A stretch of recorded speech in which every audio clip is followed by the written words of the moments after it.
Please bear with me today. These are going insane, so don't mind if I have to step off for a moment.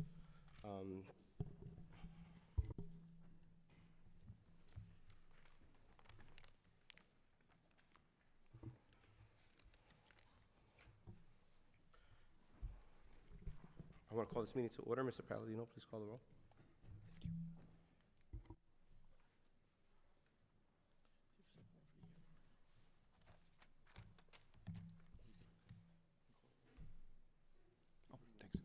Trustee Dattis. Here. Trustee Jacko. Here. Trustee Tunis. Here. Trustee Velez. Here. Trustee Williams. Here. Vice President Benamini. Here. President Munoz. Here. The New Jersey Open Public Meetings Law was enacted to ensure the right of the public to have advance notice of and to attend meetings of this board, except where specifically exempted by law, at which any business affecting their interest is discussed or acted upon. In accordance with the provisions of this act, the Board of Education has caused notice of this meeting to be published by having same advertised in the Belleville Times. Also, notice of this meeting has been mailed to the members of the Board of Education, the Borough Clerk, all elementary schools, the middle school, the high school, Hornblower Early Childhood Center, and posted on the district website. Also, this meeting is being televised via the district's YouTube and Facebook pages.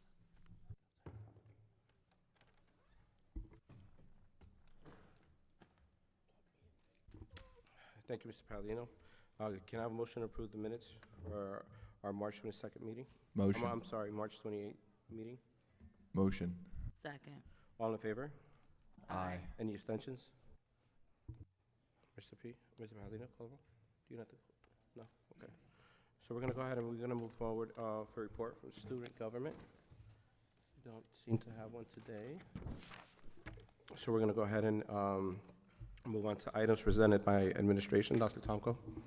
Thank you, Mr. President. Good evening, everyone. Thank you for coming tonight. Very important meeting tonight with the budget hearing.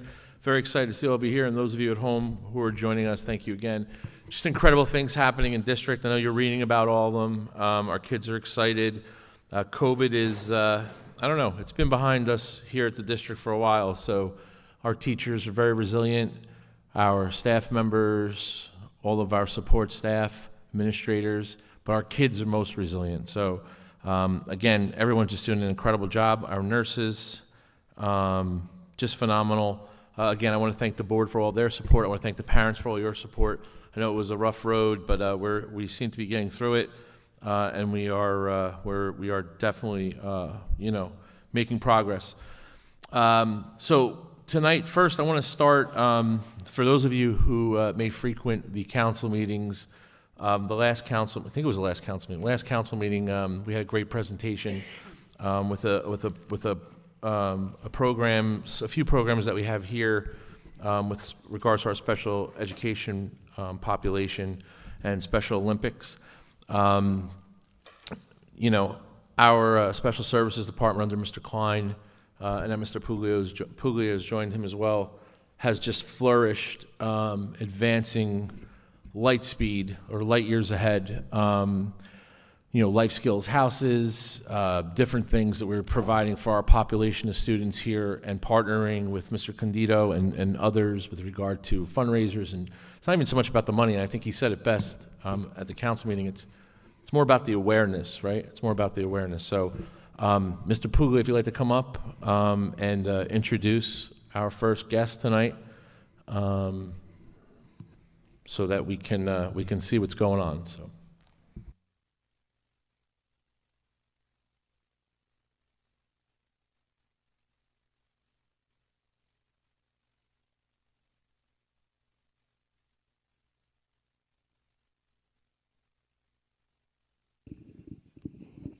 Good evening.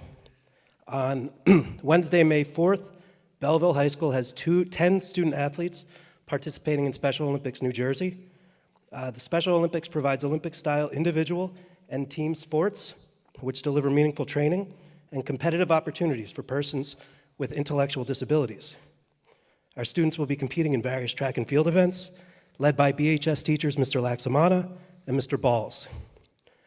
The events will be taking place at Brookdale Park from 9:30 a.m. to 2 p.m. This year, our student athletes will be sporting brand new custom uniforms, courtesy of Mr. Nick Candido and the Color Run Committee of Belleville.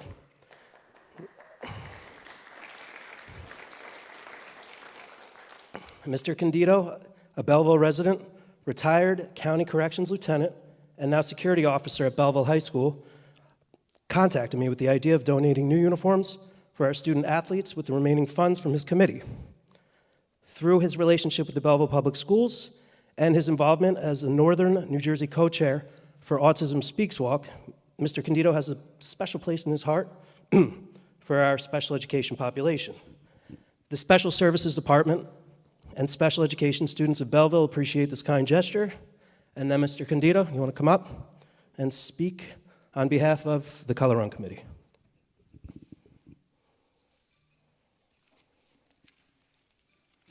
Thank you, Steve. And thank you, Board, Mr. President, Dr. Tomko. Going back a couple of years ago, we ran a color run for our Autism Awareness Month in April. That was 2021 and 2020. With a committee, a small committee of Chris Lamparello, our former Board of Ed president, myself, a couple of committee members, council committee members, we decided to have a color run again because it was so successful. We allowed the schools to participate, and we decided to have another one, which wound up, because of COVID, had to be pushed back until finally we had to cancel that program. We offered all participants who had already donated to receive their money back, which we did have some people request to have money, but many people left their money there as a donation. So what we decided to do was take it and buy some uniforms for our Special Olympics children. So I would just like to show you what we'll be presenting to them tomorrow. Each of the students, and there was about 30 of them, I think there's only 10 participating in this particular event, but each of the students will receive a uniform top which sports the Special Olympics logo and a number that they wanted specifically in the back. They'll also be receiving a pair of shorts to run in, which also has the Special Olympics logo on the front. With that as well, we'll be giving each of them a warm-up suit consisting of a pair of pants, and they'll also all be receiving a jacket with the Special Olympics logo on the back and the Belleville logo. Okay. So, thank you. Thank you. This was all provided by all those who have donated to that cause. So, with that being said, we presented to the council last week, and just to ask them if we can run another color run, because there are some funds that are left over that will allow us to run another color run. So we have decided, and they have allowed me to run another color run, and we'll be doing it on the 4th of July, the morning of 4th of July on the 11th, at 11 o'clock in the morning, and this will be free to the entire district because of the fact that we can do that, and there's funds there for it. So we will be running another color run, 4th of July morning, free to anyone who wants to participate. So what I would be asking here is that, like our initial one, with the cooperation of the Board of Ed, that we'll be allowed to use the front of the school and around the same way that we did it last year. Most of you were here when we did it, and you saw how successful it was.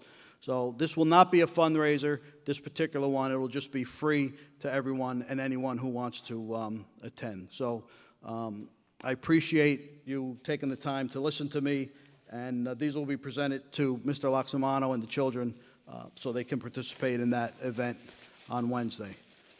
Thank you. Thank you. Is there any specific gear, or like should we come dressed a certain way for the event? Well, with the color run, what we're going to be doing is hoping to buy some T-shirts that we'll be able to give out, to the first maybe 200 people who show up. Terrific. You know, I have a couple of giveaways that we're going to give, some glasses, and there'll be tattoos, but the committee will meet after today, because I just wanted to present that to the board so we can, you know, maybe be on the same page to use the facility again. Thank you. And then we'll go on from there. Our committee will meet, and then we'll come up with the details. But a flyer, I will be sending a flyer out to each school before they go home. This way, each student will be able to tell their parents that this is going to be available for free for everyone. And also, Mr. Sheridan will be posting something on the television as well. So we're looking forward to another successful one. And then after that, we'll run another fundraiser down the road. So That's terrific. all Thank right. you very much. Thank you. That's amazing. Thanks again. Thank you. Thank you. Thank you very much, Ms. Candido. Excellent job as usual, and we appreciate your dedication to our kids and everyone in New Jersey that you service. But thank you again, sir. Before we get to the CAFR report, which is obviously another big moment tonight, as we get with our budget, I just want to go over one more thing, and then I'll turn it over to Mr. Bliss with regard to the audit. There's been some talk recently in the news, and I know only a few parents have contacted me, but I know in the circles out there, I'm sure it's ratcheting up a little bit about the health and phys ed curriculum, some of these standards that are moving forward with regard to sexual education, et cetera. Just so everyone's aware, what we decided to do as a district, knowing that this was going to be an interesting new initiative that the commissioner put out. Well, they were talking about it for a few years now. This district hasn't even begun to discuss this at all yet. We haven't met in committee yet, for the simple fact that we knew that there was probably going to be some delay in this, not because of the parent involvement. Obviously, that is a major thing, but there really isn't much guidance as to how we're supposed to write this new curriculum. We did receive something from I did receive something from the commissioner today with regard to her basically saying it's the local education agency's responsibility to write curriculum, which is true. So we will move forward on that. But as you probably are aware, that all that's been halted. I think there's a lot of misleading things out there, which is not abnormal, not so much just for Belleville, but I mean out there about this. I think there's a lot of parents, that feel a certain way. There's also a lot of educators that feel a certain way, and there's definitely a happy medium. There's going to be some Senate hearings, which hopefully I'll be invited to speak on coming up within the next few weeks. So we're going to get probably some more direction on this. So I know everybody's kind of heated on it, and you all have your comments and your ideas, but obviously there's really nothing from us at all yet. We haven't even started to look at this yet because I knew it would change about 20 times before we actually implemented it, just because it is a volatile thing. And I think that a lot of groups that jumped on it really didn't give it justice as to what the reasons were, why some of the changes were being made. But I do think it was probably put forth without being explained that strongly. So I think it's we have to basically do a restart as a state with this, and definitely as a Department of Education. But again, we haven't even started anything here. So once that all comes about, and once we get some more direction in that, I'm sure we'll have some kind of focus group or maybe a parent meeting just so you kind of see what's happening. There will definitely be an opt-out, and just so everyone knows, there's always been an opt-out in this. I've been doing this 20-something years. You can always opt out. This has always been part of the curriculum. It's just changing now, and obviously with some of the new things that are being initiated, I think that's why it's getting the attention of maybe some more parents. But this has been around even when you all were in school. Maybe you didn't realize it, but it was. So just different, look different. So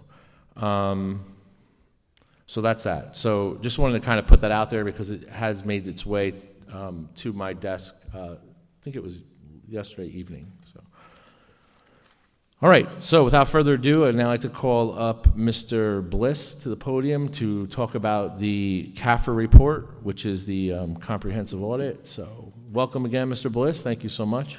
Thank you, Dr. Appreciate you coming. Conquo. Comco. It's a pleasure to be here. Good evening, board members. I'm here tonight to present the comprehensive annual financial report for the fiscal year ended June 30th, 2021.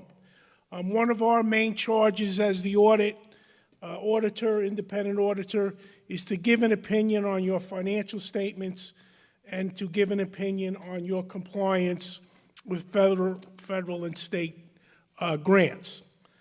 I'm happy to report that our opinions on both the financial statements and grant compliance is unmodified.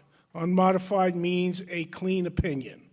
A clean opinion is an absolute must in any financial statement audit or any compliance audit, and it means your financial statements are fairly stated, prepared in accordance with generally accepted accounting principles, no scope limitations in performing the audit, and your compliance with major federal and state grants was fairly stated as well. So again, an absolute must. Best opinion you could get, clean opinion, and it's, again, an absolute must.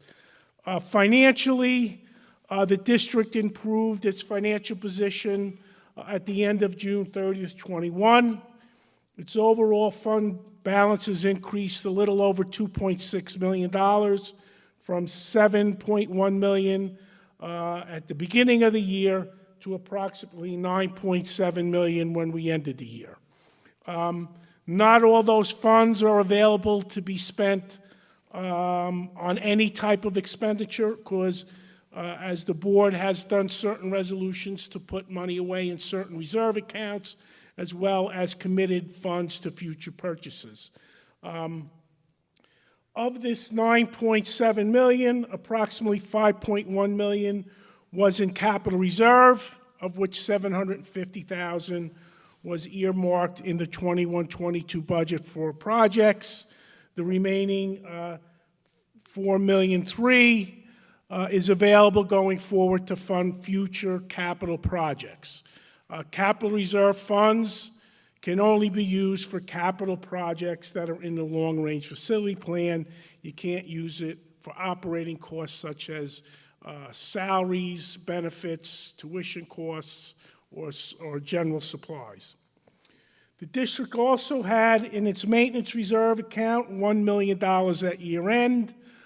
These funds, again, are set aside for required maintenance projects and cannot be used for operating costs. Cannot be used for capital costs or operating costs, just required maintenance on school facilities. The district also has an unemployment compensation reserve of approximately $204,000. Those funds are set aside for unemployment claims. Many years ago, the district elected to be on the reimbursement method for funding its unemployment claims, which basically means you are self-insured for claims. You pay dollar for dollar for your claims. The district also had a little over $1.3 million in year-end encumbrances. These are open purchase orders where the district committed those funds for specific purposes. A significant portion of those open POs were for capital items, some maintenance project, as well as some IT purchases. The district also had designated for subsequent year expenses approximately $475,000. These are funds that the district had at year end that it applied to fund expenditures of the 21-22 year, the year we're currently in. That $475,000 is really no longer available going forward to fund future expenses. That leaves us with the remaining balance, which is the unassigned fund balance, or used to be called surplus or free balance, of approximately $1,580,000. It is the maximum amount the district is allowed to maintain in those funds of 1.5% of its budget, plus an additional approximately $485,000 of state aid the district received for extraordinary special education aid and non-public school transportation aid, where we received more money than we budgeted for. So we had some excess aid, and it's allowed to be added to that 1.5%. Overall, the district is in very sound, stable financial condition, with some reserves for capital projects and some reserves to fund maintenance projects, as well as maintaining its full 1.5% it's allowed to maintain. With respect to findings and recommendations, we had 7 recommendations, 6 which was under financial planning, accounting, and reporting, and 1 under purchasing. The first recommendation dealt with year-end encumbrances, and we just need to improve the process at year-end, where we review our open purchase orders to make sure they're valid before we close out. We had a recommendation regarding our ECIA lease account. This is an account that is held by a trustee. It's actually not held by the district, where the trustee makes disbursements for projects that we borrowed the money for, and we just need to be more timely in posting those payments and having those bills approved by the board in a more timely manner. We also had a recommendation regarding withdrawals out of the capital reserve during the year to make sure they go into the budgetary accounts where capital reserve funds must be spent. We had a recommendation regarding our year-end final expenditure reports for our ESEA programs. We had some minor differences between what the district record said and what the final report said, and we're working with the district to make sure that process is improved. As part of our single audit of federal and state grants, we had to audit the Extraordinary Aid Program. The Extraordinary Aid Program is a program where we request reimbursement from the state for certain special ed costs that exceed a certain dollar amount, and there are certain eligibility requirements for students to be counted in that aid program, and we found that there was a few of those students that they didn't qualify for an intense-related service, and there were certain applications that we were not provided for audit. We also had to audit the TPAF's FICA state aid program, and in doing that, we noted there were certain teacher salaries that we did not file with the state to reimburse them because their salaries were stored to a federal program. When our teachers are charged to a federal program, we have to reimburse the state back for the TPAF, FICA, and pension amounts that they pay for our teachers on the district's behalf. And finally, the last recommendation was under school purchasing program.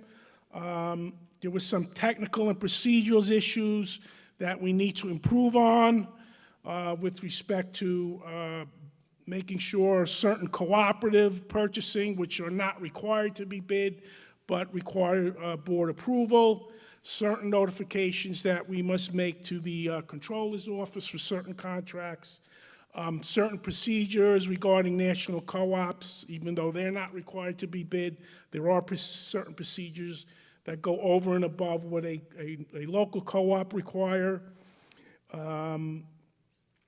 Certain detail in resolutions to be more detailed when we renew contracts, making sure that anything that is required to be bid is bid and quoted on, and that documentation is available for audit. Those were the 7 recommendations. There were no material weaknesses noted in our audit. I think it's a good report, certainly financially with the improved financial position. And the recommendations, again, with no material weaknesses noted. So any questions, be more than happy to answer.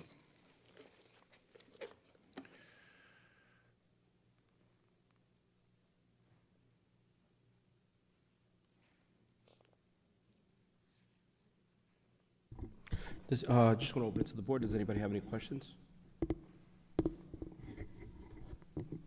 Mr. Bliss, I just wanted to say thank you for your time, and I just wanted to point out that you had mentioned the amount that we had left over.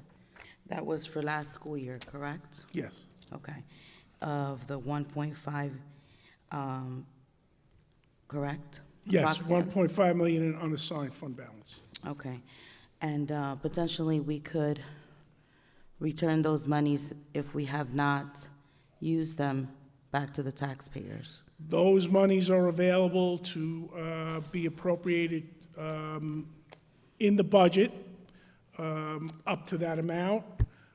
From a financial point of view, you don't want to wipe that down to zero. You always want to keep, you really always want to try to keep the maximum you're allowed to have, that 1.5%. But yes, those funds are available. They can be drawn down to fund expenses in this current year, 21, 22, or in the 22, 23, whatever's remaining.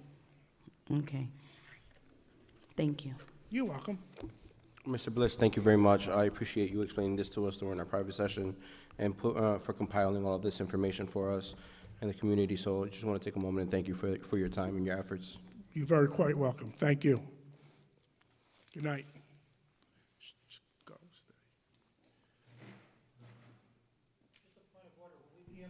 So, no, there's no point of order. So I would like to open this up to anyone in the community that has any questions pertaining to the budget. So I do have a sign-in sheet here that just want to read, excuse me, don't mind my voice today.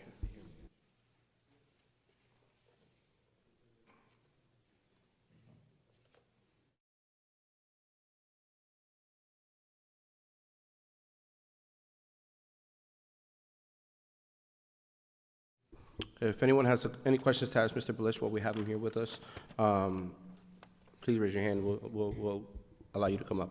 Mr. Sheldon?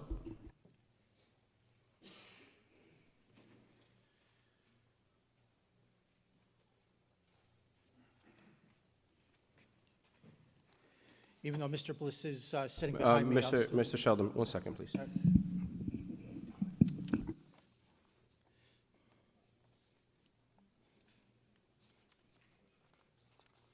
Okay. Okay, if you have any questions, please place your questions. If it's any comments, we'll do that during the budget hearing portion. I'm sorry, am I going to be able to ask Mr. Bliss questions about the audit? Yes, any questions that you may have, you're able to ask now. Right, so my question. But any discussion will be done during the. All right, just a little bit of clarification. The total general fund balance for June 30th, 2021 is $9.676 million. It decreased by a little over $5 million for the capital reserve. Is the total money in the capital reserve as of June 30th, 2021, $5,078,000, or is that just an additional amount of money being put into the capital reserve? All right, that's one matter of clarification I would like. Okay, so Mr. Sheldon, if you could just, and anyone else, not just you specifically, but anyone who has questions about the audit, you can ask your questions, and then once you're done with all your questions, we'll see the best we can have them possibly answer. I would appreciate that. That's good. Out of curiosity, I went back to look at the annual audit presentations made by Mr. Bliss over the last several years. I think it's interesting to note for the 2016-17 academic year, the total general fund balance was $3.5 million and change. The following year, 2017 through 2018, it was $5.1 million and change. For the 2018-19 academic year, it was $6.2 million and change. Last year's audit report for the 2019-20 academic year, it was just over 7 million in change, and now it's nearly 9.7 million. So every year, we've seen a very significant increase in the total general fund balance year in, year out. I know that people on the board and the Board of Ed will say that's due to our good management and due diligence in managing resources. But as I understand the definition of total general fund balance, and maybe there's a more nuanced, subtle definition than the layperson understands, but total general fund balance in layman terms means at the end of the year, after you take the money you've received from funding and taxpayers, et cetera, and subtract away from that what you have to pay for salaries and running a school and water bills, utilities, et cetera, what the difference is essentially the leftover amount of money for that year. That's what constitutes the general fund balance.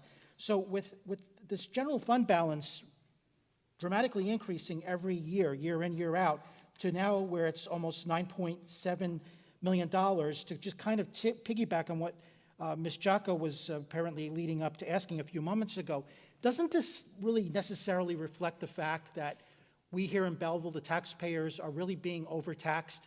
To be able to have such a leftover balance every year, I mean, 5 years ago it was only 3.5. Now you're almost $10 million in leftover funds at the end of an academic year.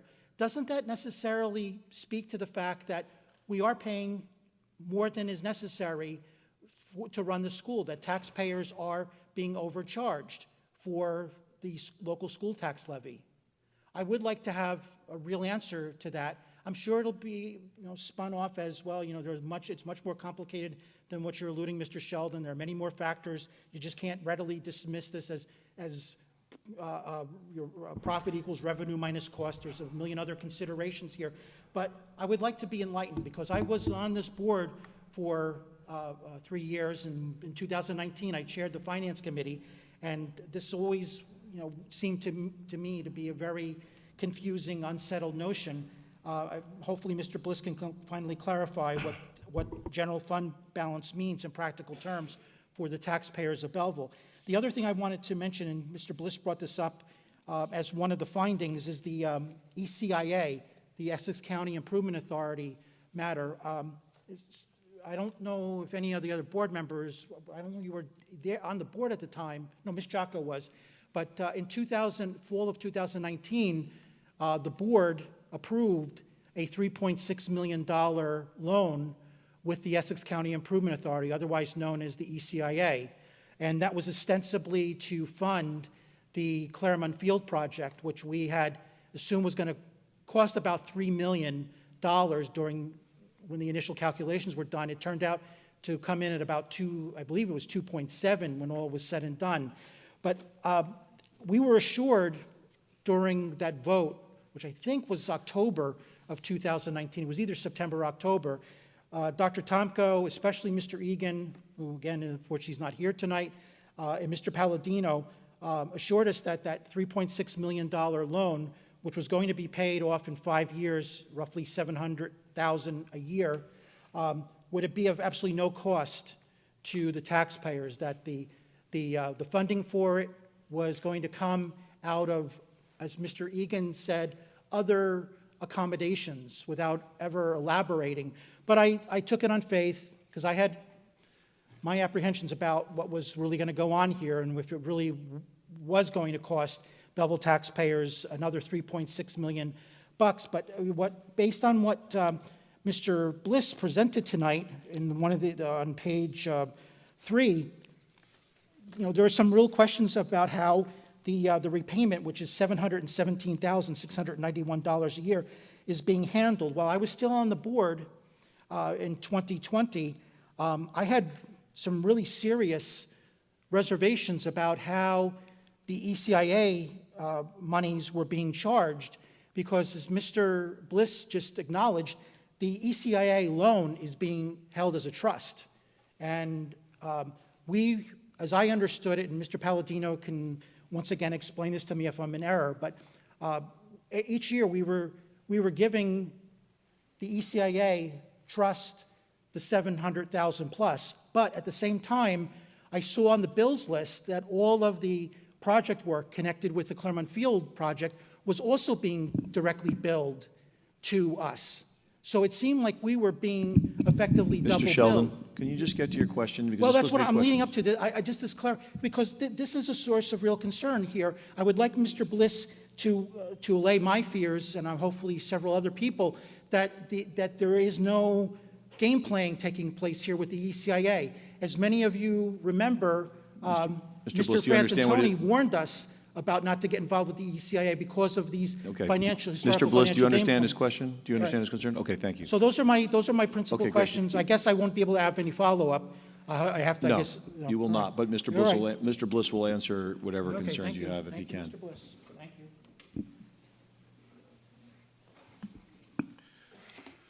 Okay, to answer your first question, the total capital reserve amount is $5,078,000, and it is included with the total of $9,676,000.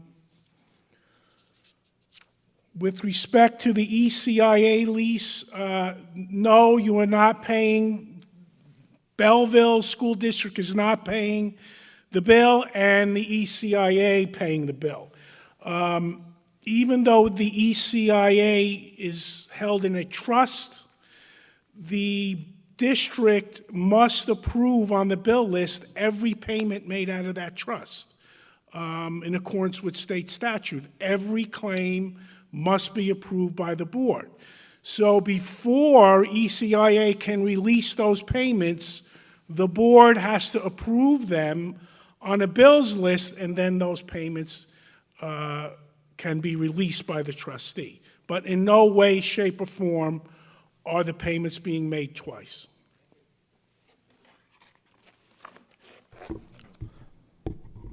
I think that's it. I also asked for just a layman's interpretation of the general fund, general fund balance. If that is naively, at the end of the year, simply all Mr. Bliss, you go. money taken in minus what has to be paid, that's the leftover. The general fund is essentially the leftover residue. Go ahead, Mr. Bliss.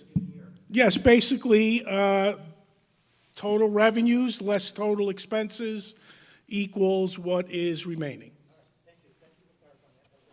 You're welcome. Does anyone else have any questions? All right, Mr. Bliss, thank you very much. You're welcome. Mr. Bliss, thank you very much again. Appreciate it. Okay. All the work that your people are great, your team's great, and it's very comprehensive. So thank you very much. Thank you, Dr. Campbell. Good night, everyone. Good night. Good night, sir. Thank you. Good night.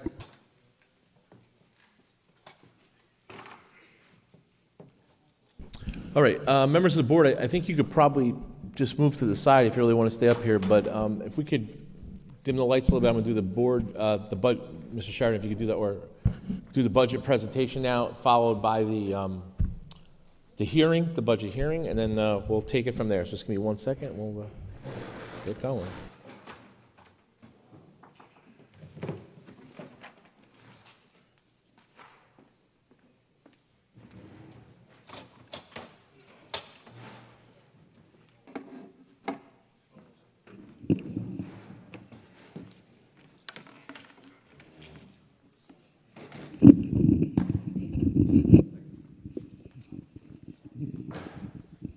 Thank you, sir. Yeah, we need the lights now. So. All right.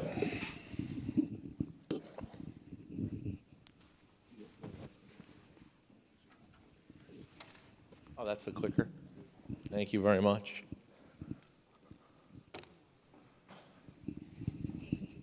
Thank you, sir.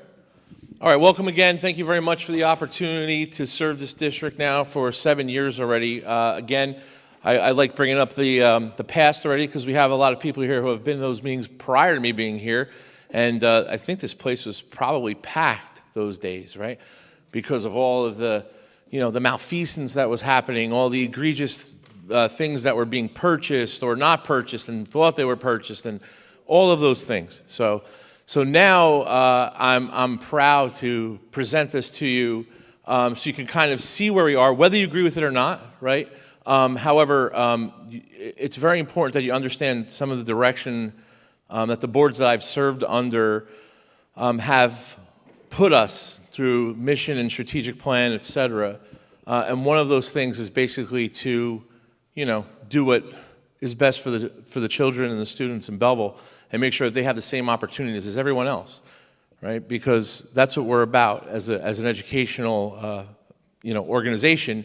We're here, we have the most important product that anyone can make for a corporation, and those are kids, right? We're turning learners into leaders, so it's very important.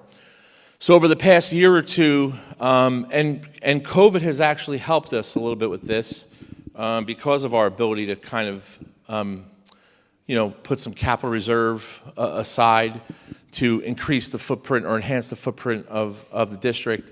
We had the ability to do some incredible things here, or things that are on the horizon, like an indoor training facility, 2 houses for our life skills program, which we anticipate with the tuition we're picking up already will be paid off for very, very soon. Horticultural center that's happening because, who thought that could happen here, right? Only kids in rich districts, quote unquote, could have horticultural programs and get scholarships to Rutgers to help with medicine or medicinal needs of pharmaceuticals, right? Nobody thought of that here. Well, our kids deserve that, and that's why we do all those, we're doing all those things, okay? We had the opportunity, and I know it's a big topic, so we finally get a chance to talk about it here in public now as a board. We had an opportunity to discuss purchasing the Eastern College site, which is right next to the middle school. So Mr. Palladino and I were actively looking to put modulars, or we like to call them back in the old days, trailers, which aren't allowed anymore, by the way, by the Department of Education. But we were going to beg to put those on the middle school site somewhere and take away some more parking and make it look really bad, because we need at least 4 rooms of swing space, at least minimum 4 rooms. I'm going to show you some enrollment pieces here now. And yeah, preschool has a lot to do with some of those overall numbers, but I want to show you some of the site increases just since the October 15th report. I don't think you understand that. This has nothing to do with developments and all those naysayers saying, oh, this is going to do that. But I'm not naive to think that that's not going to increase our enrollment down the road, but we need to project for that. These are just increases now, post-COVID increases, that you could deny all you want, but those children are in seats.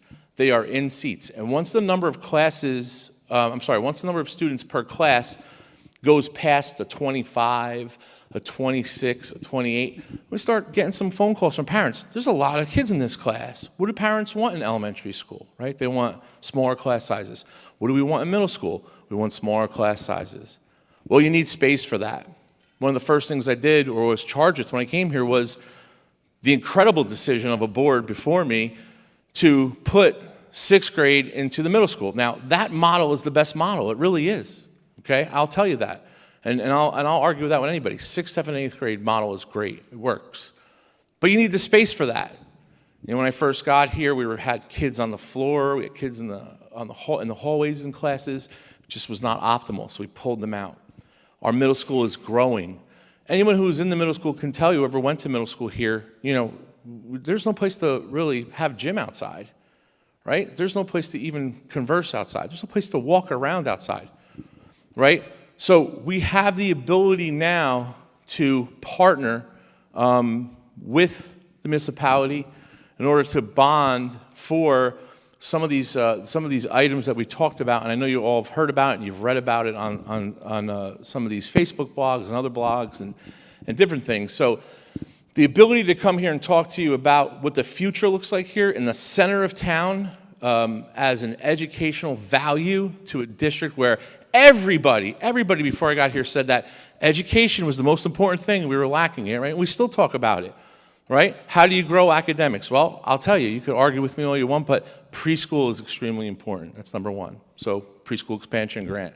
We almost missed a few opportunities with that, but we found a partner that helped us do it. Now we're almost at 90% almost of our kids, we're like 86% of our kids next year will have preschool. It's an incredible number for a town who only 7 years ago was like 6 or 7%. It's an incredible feat that you all did in supporting these boards in some of these projects.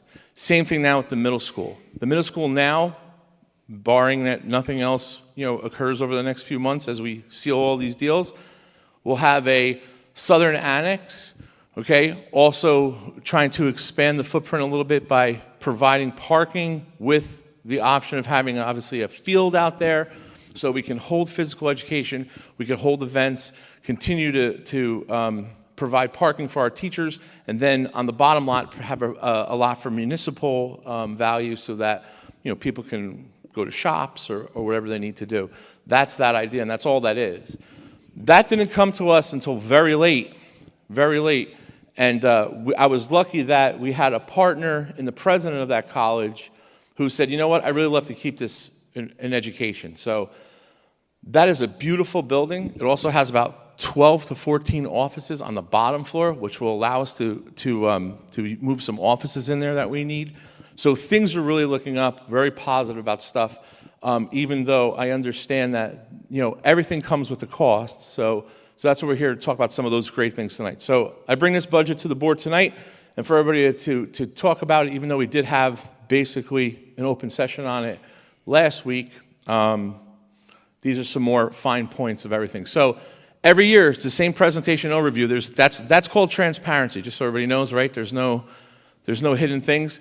District goals, enrollment assumptions, school level goals. Let's go back for a second. Assumptions is important, right? Assumptions is important. Because I don't think unless you're inside of Belleville, that in a January of any year, the enrollment numbers are large. Kids are transferring in. It's an incredible thing. And there's a few different reasons for that, but again, people want to come here for whatever the reason would be. Special education needs and goals and costs we'll talk about, technology, facilities, revenue projections, appropriations, below adequacy spending, which is absolutely my favorite slide, administrative costs, and then the tax impact, which is probably what all you were waiting for, is that tax impact. So this is the presentation outline that we always do. And here are our district goals. Again, the board is going to be working on a new 5-year plan this year. We've a few months ago or so, maybe a little longer now, we partnered with school boards. So we said we wanted the new board to sit, so we'll be probably looking at that again, but working on some of those extended goals and moving forward. We obviously need to fund current employment contractual obligations, which some of them are ending this year, so we're going to be actively negotiating again. So that's something that we're preparing for. Review and restructure district personnel needs. We are continuing to add some teachers in some positions, counselor positions, et cetera, from the board direction. When I work with the personnel committee, we have an incredible new position on tonight that's really going to help the life skills kids in the autistic program that we're hoping to push out starting July 1. So all the work that we're doing in committees is really coming through. Continue to grow the district's curricular and academic programs. We're going to advance some academies, enhance STEM programs, some of the things that you've seen already with the anatomage tables and different labs I'll talk about in a couple minutes. We continue to try to enhance the AP program, further advance technology. Go back to AP for a second. We're even offering now, I probably shouldn't say this because I'm not sure if we're doing it, but Mandarin, am I right, Ms. Calhoun, or no? We're offering Mandarin, very excited about that. You wouldn't have seen that 7 years ago. And we're also offering AP classes to students to take on their own if they want to take something that we don't offer. So we're even doing that avenue. So I want to thank her for that and the high school team. And Mr. Lipo too. And continue to build Option 2 programs, including the aeronautics program. We started that last year. We want to continue that. It had a little bit of a slow start, and then COVID didn't help, but a lot of students are familiar with it. The one thing I didn't put on here too is our junior ROTC program. That's I think we have over 120 kids that are interested in that. That's going to be new next year as well. The Belleville Bridge program we started last year was for learning loss. We're going to continue that this year. We were just talking about today, Ms. Shanklin and myself, with regard to when we're going to do that. So parents, be ready for that. Please take advantage of this. We didn't have enough parents in elementary school take advantage of this last year. We want to fill those rooms. We want to fill those seats in the summer with some fun, active curricular programs. Middle school and high school have the same type of programs. We want to continue to grow that Preschool Universe, which is phase 3, which the board approved, expanding that Main Street, that Heck property for more rooms, a gymnasium, and tonight you'll see also on there is the expansion of a kitchen area to provide cafeteria and food, and a satellite kitchen, and also run our Culinary Academy program, which all of you lauded a few months ago because someone came up here and said it was such a great idea, and unfortunately that deal fell through. So now we have the ability to incorporate that, but not even paying the entire thing because it's going to be offset by food service. So what another opportunity for our kids here. Just an incredible thing. And then sustainability goals. I don't know if I'm missing something on the bottom there, but we are actively trying to make one of our schools completely off the grid, completely sustained by renewable energy, and we're doing that with wind turbines and different things like that. Just some stuff that we could also tie into curriculum because, again, environmental science is an extremely important curricular need as well, especially now in college. So here's some of our current enrollments, okay? Hornblower, just so you see it, 168 students. Sandy Lane, where we have a few classes in there as well. So pre-K our way, we basically take Sandy Lane and we partner with them. We also partner with Little Scholars, and we have some of our classrooms in there. That's the whole idea of the Preschool Expansion grant or aid. So we have 57 students in Sandy Lane right now, and we have 14 students in Little Scholars. These rooms and these numbers and these programs are extremely stratified, meaning that there are only certain levels of, or a certain amount of kids or students you could put in a room. There has to be a certain square footage. Mr. Vargas is here, did an incredible job with all this. Certain manipulatives in rooms, certain types of furniture. Everything is very, very to the point. Master teachers have to be part of it, et cetera. So right now, the total preschool population is 406 students, which is 75%. It's called the Preschool Universe.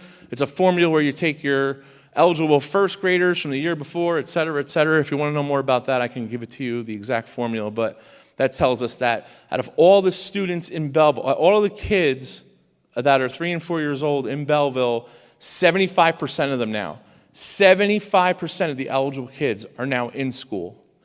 And that's right, only been going for 2 years now, 2 or 3 years. Imagine before this, we had 6 to 10% only in preschool.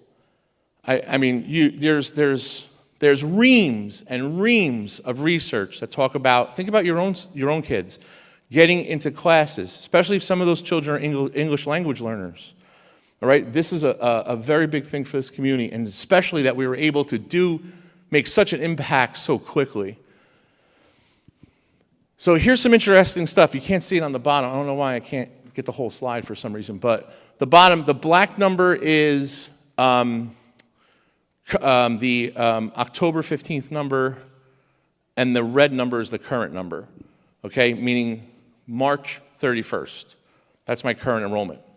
So you see how there's some differences here, right? School 3 had a 10% increase, et cetera.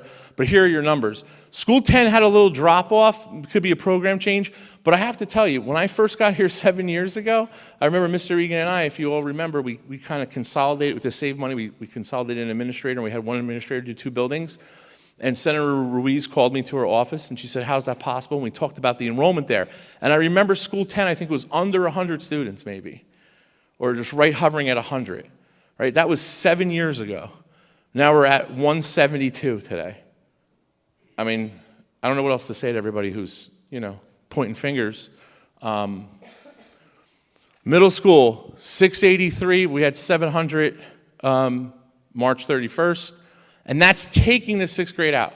700 kids in that building with all the other, this isn't like the 80s and the 90s when I went to school. There weren't any mandates. We had 1 computer maybe in a room, right? There was 45 kids in a classroom, right? Remember when it was hot? Everybody was by a fan. Everybody was sitting by the fan. It was blowing on you, all those things. Those things are all gone, right? You need labs. Everybody needs computers. We need a certain amount of square footage per student, et cetera. All different things now. High school, 1452. And here are the assumptions. Again, these are all basically given to us. And it doesn't take into effect the growing footprint of the town as well, which is obviously going to change some of these numbers. But they're approximating 122 more students, or a 2.59% growth increase. And again, those numbers don't go by the current numbers. All the numbers that are presented to us by the state go by the ASA number, which is, the ASSA number, which is the October 15th count.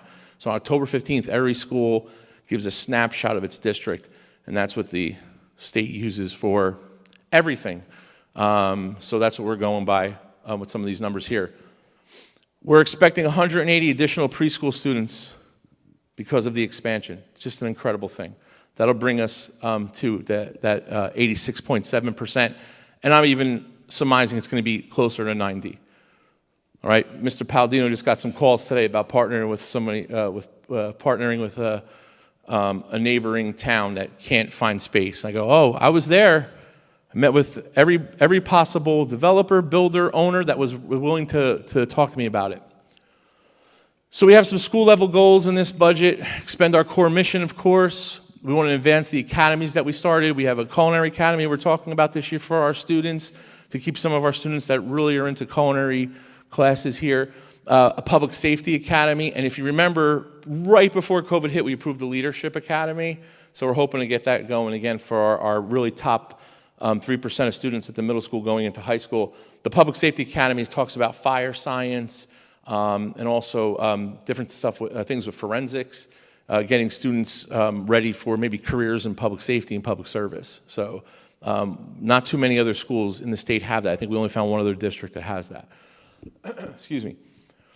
Personnel needs, of course, we're always looking for that. There are a few additional positions that we've been talking about due to RTI. I said the counselor needs, supervisory needs, et cetera.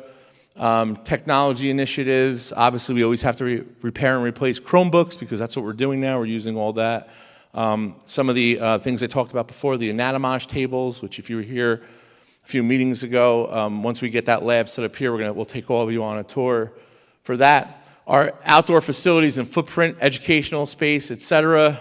Beautiful pavilion outside, offset by the money that the board made profit-wise from student lunches, put it right back into the community, right? Nice outdoor space now for kids to sit and eat. We have a feasibility study that we're doing to try to get one of those pavilions at every site so kids can eat outside, enjoy the space outside, expand the footprint, expand all of our facilities, you know, different things. We talked about the indoor training facility, et cetera.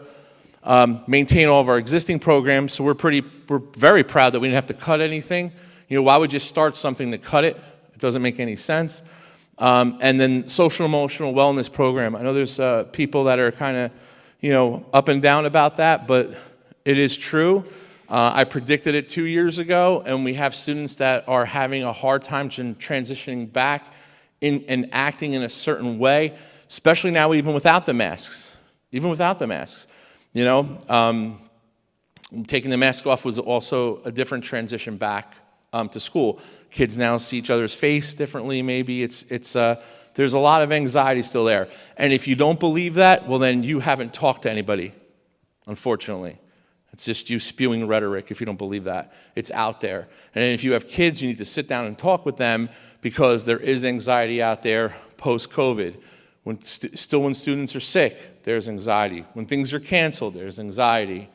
Students don't know how to react to things, right? And I know it's easy for us as an older generation just to say, oh, come on, you can get past this, but it's not. There's a generation of students that miss chunks of time together when being socially awkward in certain stages, right, is dangerous and scary.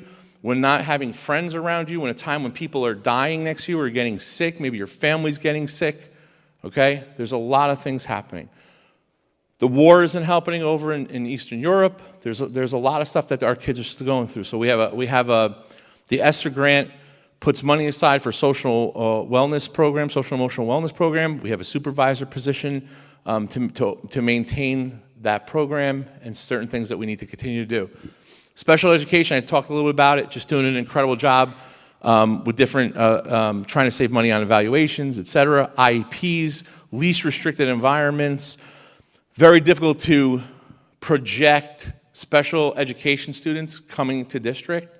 You know, if a family of a special needs student comes in, I don't know if they're packing up right now, ready to come here. I don't know what that IEP says. Transportation goes along with that, okay? And everybody just thinks, just jump on a bus and get them. It's not how it works, everyone. It's not how it works. It's very difficult to just add a bus route for one student going to a school 2 towns over. It's not effective sometimes. It's not cheap, and it's not budgeted for, because right now we can't project for a whole bunch of changes like that. You know, the special education department's doing an incredible job expanding all the programs. We talked about the life skills programs. I'm happy to say that we, you know, if anybody's watching this, I do appreciate we finally got the permits for to move forward to get our autistic students and our life skills students back into those buildings. So that's a plus. I'm very happy about that. And we want to continue to take tuition students whenever we can to make some revenue. Technology goals, structural and administrative technology support, expand the department. We've done that because, you know, the more computers you put in hands of people, the more techs we need, right? The more assistance we need to make sure that everything's working. We're moving to Power School or back to Power School this year. You parents will become now even more of a part of that technology universe. There's something called Schoology. You'll be talking to teachers, getting grades, et cetera, in real time. So there's going to be a lot of training in that, so stay tuned for that.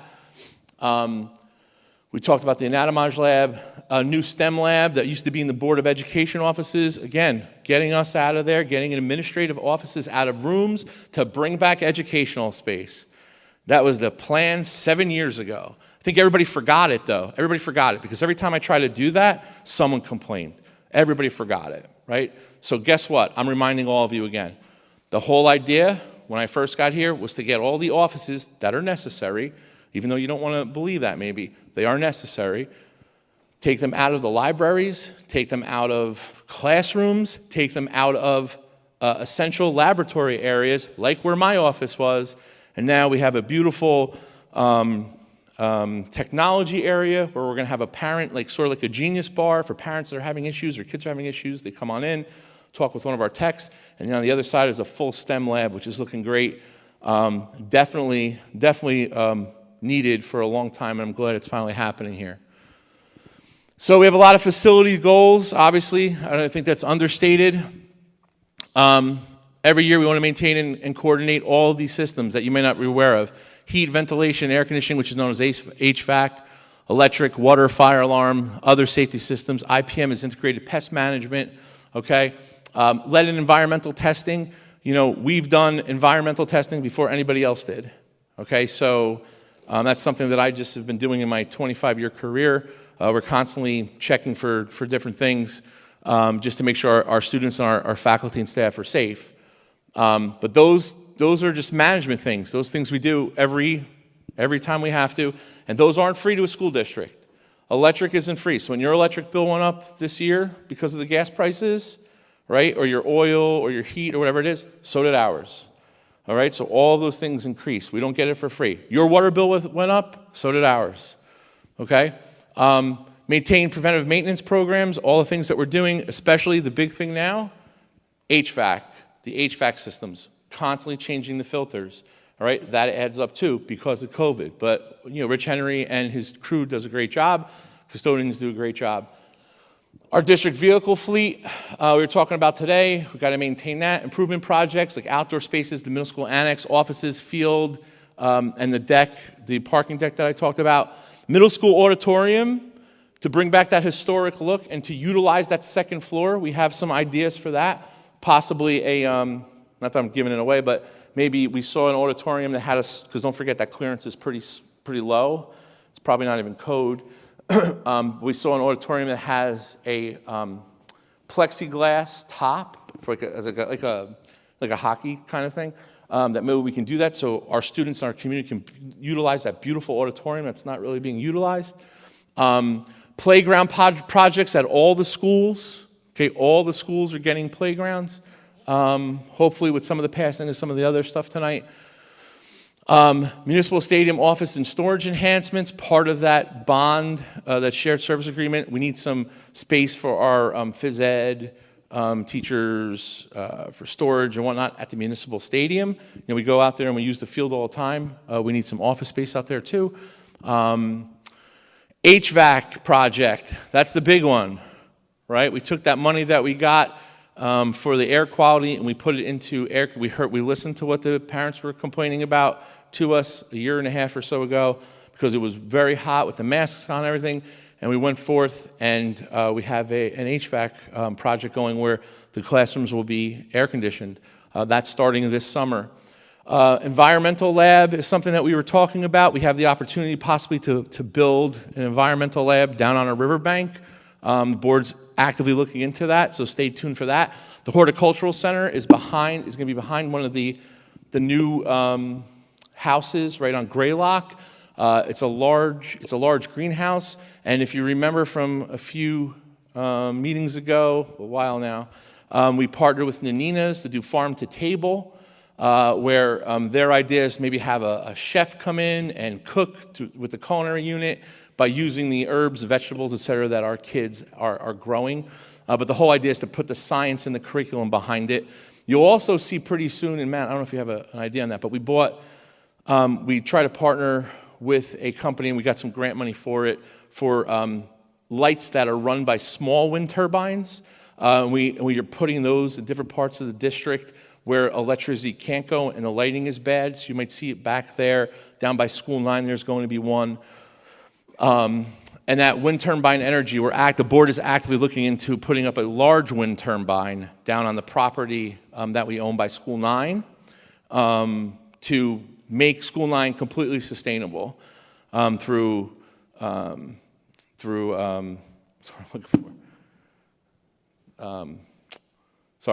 the wind turbine and other panels and whatnot. Bus depot on tonight, one of the properties on tonight is to purchase 2 lots that are next to School 9, which would actively become our bus depot.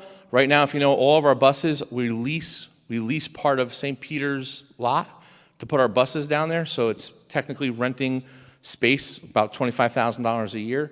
We can't really put certain equipment we need there for the buses. There's not enough space. So this would be a forever project. If we didn't do this and that lease went away, we would have to put the buses back by School 10, which Mr. Sullivan's here, he'll tell you. We have a lot of complaints from neighbors, parents. It's a very dangerous area as well. And there's really no space to put it there. So this is a perfect opportunity, and I appreciate the board's support on that as well. High school gymnasium restoration. Unfortunately, the high school gym that we kind of refinished got wiped out by the last storm.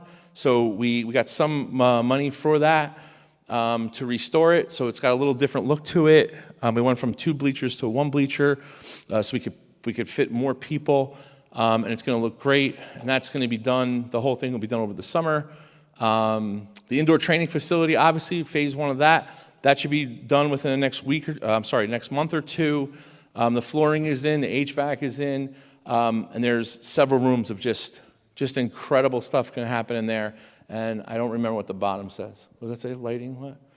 Okay, lighting upgrades and electric car stations. We've also met with individuals that are trying to ask us to partner with them for electric charging stations for cars, which would be a revenue back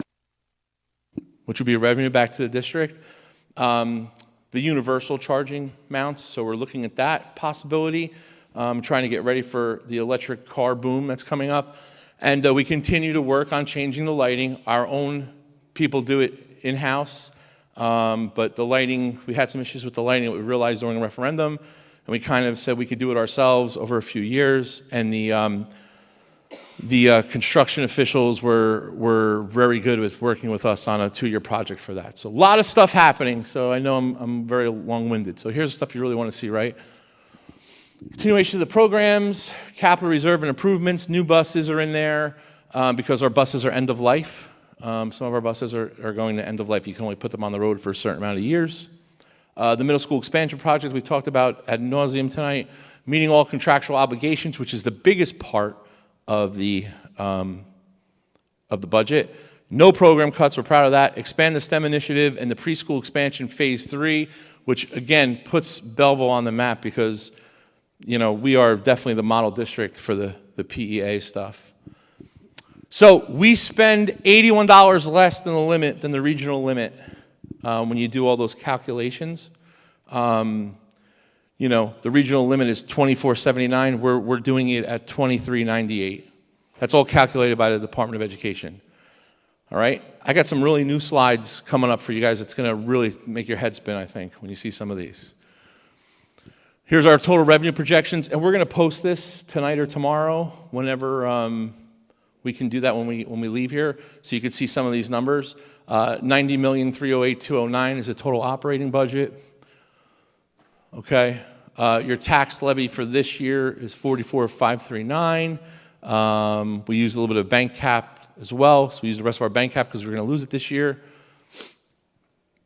There's our revenue projections. We got an $8.5 million increase in aid, which we were very excited about. Mr. Palladino and I were very nervous about this. We thought we were going to be flat. So we get $8.5 million of the fair funding formula, and I'm like, I can't believe this. Like, why would we get this? But when I go a few slides down, you're going to see why. It's pretty incredible. $8 million we got, right? $8.5 million we get. Here's our appropriations. The general fund increase is about $7.99 million. Now, those are all big numbers. They sound big. I get it. But when you see how everything kind of plays out, all right, and there's all those appropriations we talked about, regular instruction, special ed instruction, other instruction. A lot of those increases are in there. Again, we talked about it at the workshop. These are whole numbers. You can't look at just bits and pieces. You got to look at the whole number of regular instruction, right? Not just some of the line items. I do have a budgeting 101 that will go by fast so you can kind of see it. So the initial proposed tax impact last week when Mr. Palladino, Mr. Egan, and I came to the board came down to $108 if your house was assessed, not appraised, assessed at $277,600. I don't know what the assessments are in town here, but you're not at 100%, that's for sure. Okay? So if your house, if you're getting taxed on $277, the initial tax impact was $108. Okay? After that, the board met in committee, yelled at us a few times. We kind of scrubbed the data a little bit, and we decided that we wanted to cut some of the money out, so we went to the judgments line. We put some money in judgments, some extra money, because we know we have some court cases that we unfortunately have to defend. And we also know that with everything that's happening with the planning board, we don't know what's going to happen with all of our properties, et cetera, because they're not meeting. So we didn't know if the Bush Law Group was going to have to get involved. So we put some judgments in there. The board was confident that all these things would work out. They said, we're confident in our town. We're confident that these things are going to work out. I'm like, all right. So Mr. Palladino and I scrubbed at that a little bit. We cut some stuff out, and now we brought it down to $97. So we were able to cut an extra $10 off, $11 off that assessed home, so we're under 100, right? So that's how it works, right? Now, that doesn't mean now that if there are different lawsuits and stuff, and we're over our judgment line by $110,000, you got to move some money around, right? So this is how it happens. So we projected we would need that. The board was confident we wouldn't, so we made the cuts, and that's how it works. So here's your number now. So your number is $97 at $277,600. So if you're assessed at $500,000, which means you probably have close to $1 million home, I would think, you're at $175. Or maybe it's 70%, 75%. So it's probably like $750,000, $800,000 appraisal if you could sell it at that. Okay. The other thing when I talk to people in Belleville as well is it's very difficult to compare your taxes to anyone else's taxes if you have a two-family house. Like if you have a two-family house and you're getting a revenue, it's very difficult to compare that to what we're talking about here. We're not really talking, it doesn't matter the house that's assessed, but if you're gaining revenue and you're taxed in a different category, well, that's really not what we're talking about. If you're getting revenue to help pay towards your mortgage, that's not really a fair concern here. So when people tell me my taxes are high, the first thing I ask them is, do you have a two-family house? Oh, a three-family. Well, it's a little different. You're getting some revenue, right? So just consider that a little bit too when you're talking to your neighbors. Here's the 5-year trend. I put this in here. It's a new slide. We were talking about this a little before. So in 2018, we only had a 0.8 impact, $28. Okay, the board at the time really wanted to help the taxpayer out. We felt a major impact on that the next year, like we said we would. You go back to the tape, we said it at that meeting, don't cut this, even the monitor. We got a lot of pressure from the finance committee. Boom, we cut it, and we had some major issues moving some stuff around, et cetera. All right, so we kind of know where we're at. 100, 99, 75, 97, that's what we're doing. And those are on those assessed values. Look at where your assessed value was back in 2018. Big difference, almost $50,000. Okay? So again, you got to look at the trends. The absolute most important slide, besides how much you're paying in your taxes, is the below adequate spending. Okay? This is not a Belleville number, this is a state number.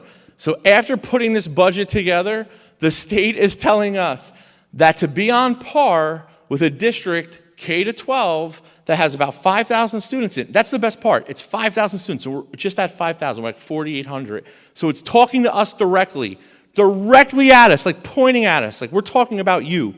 That's what they're saying.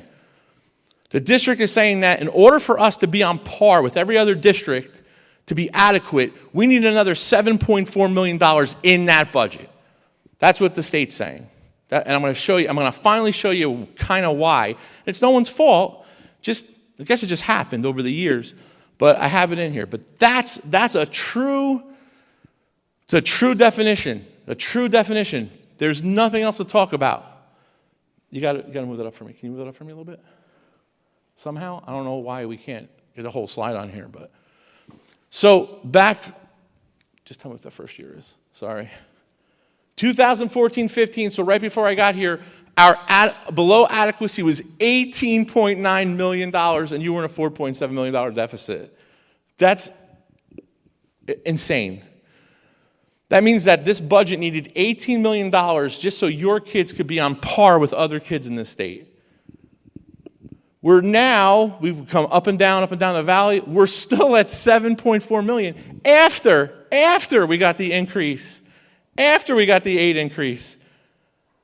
So we're doing the best we can to make up all that was lost or all that the kids in the past never got.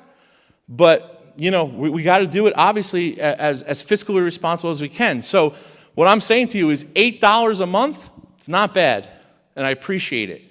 $8 a month, it's like Starbucks, one day a month.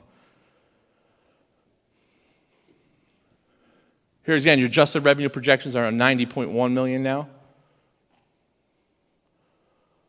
Tax levy,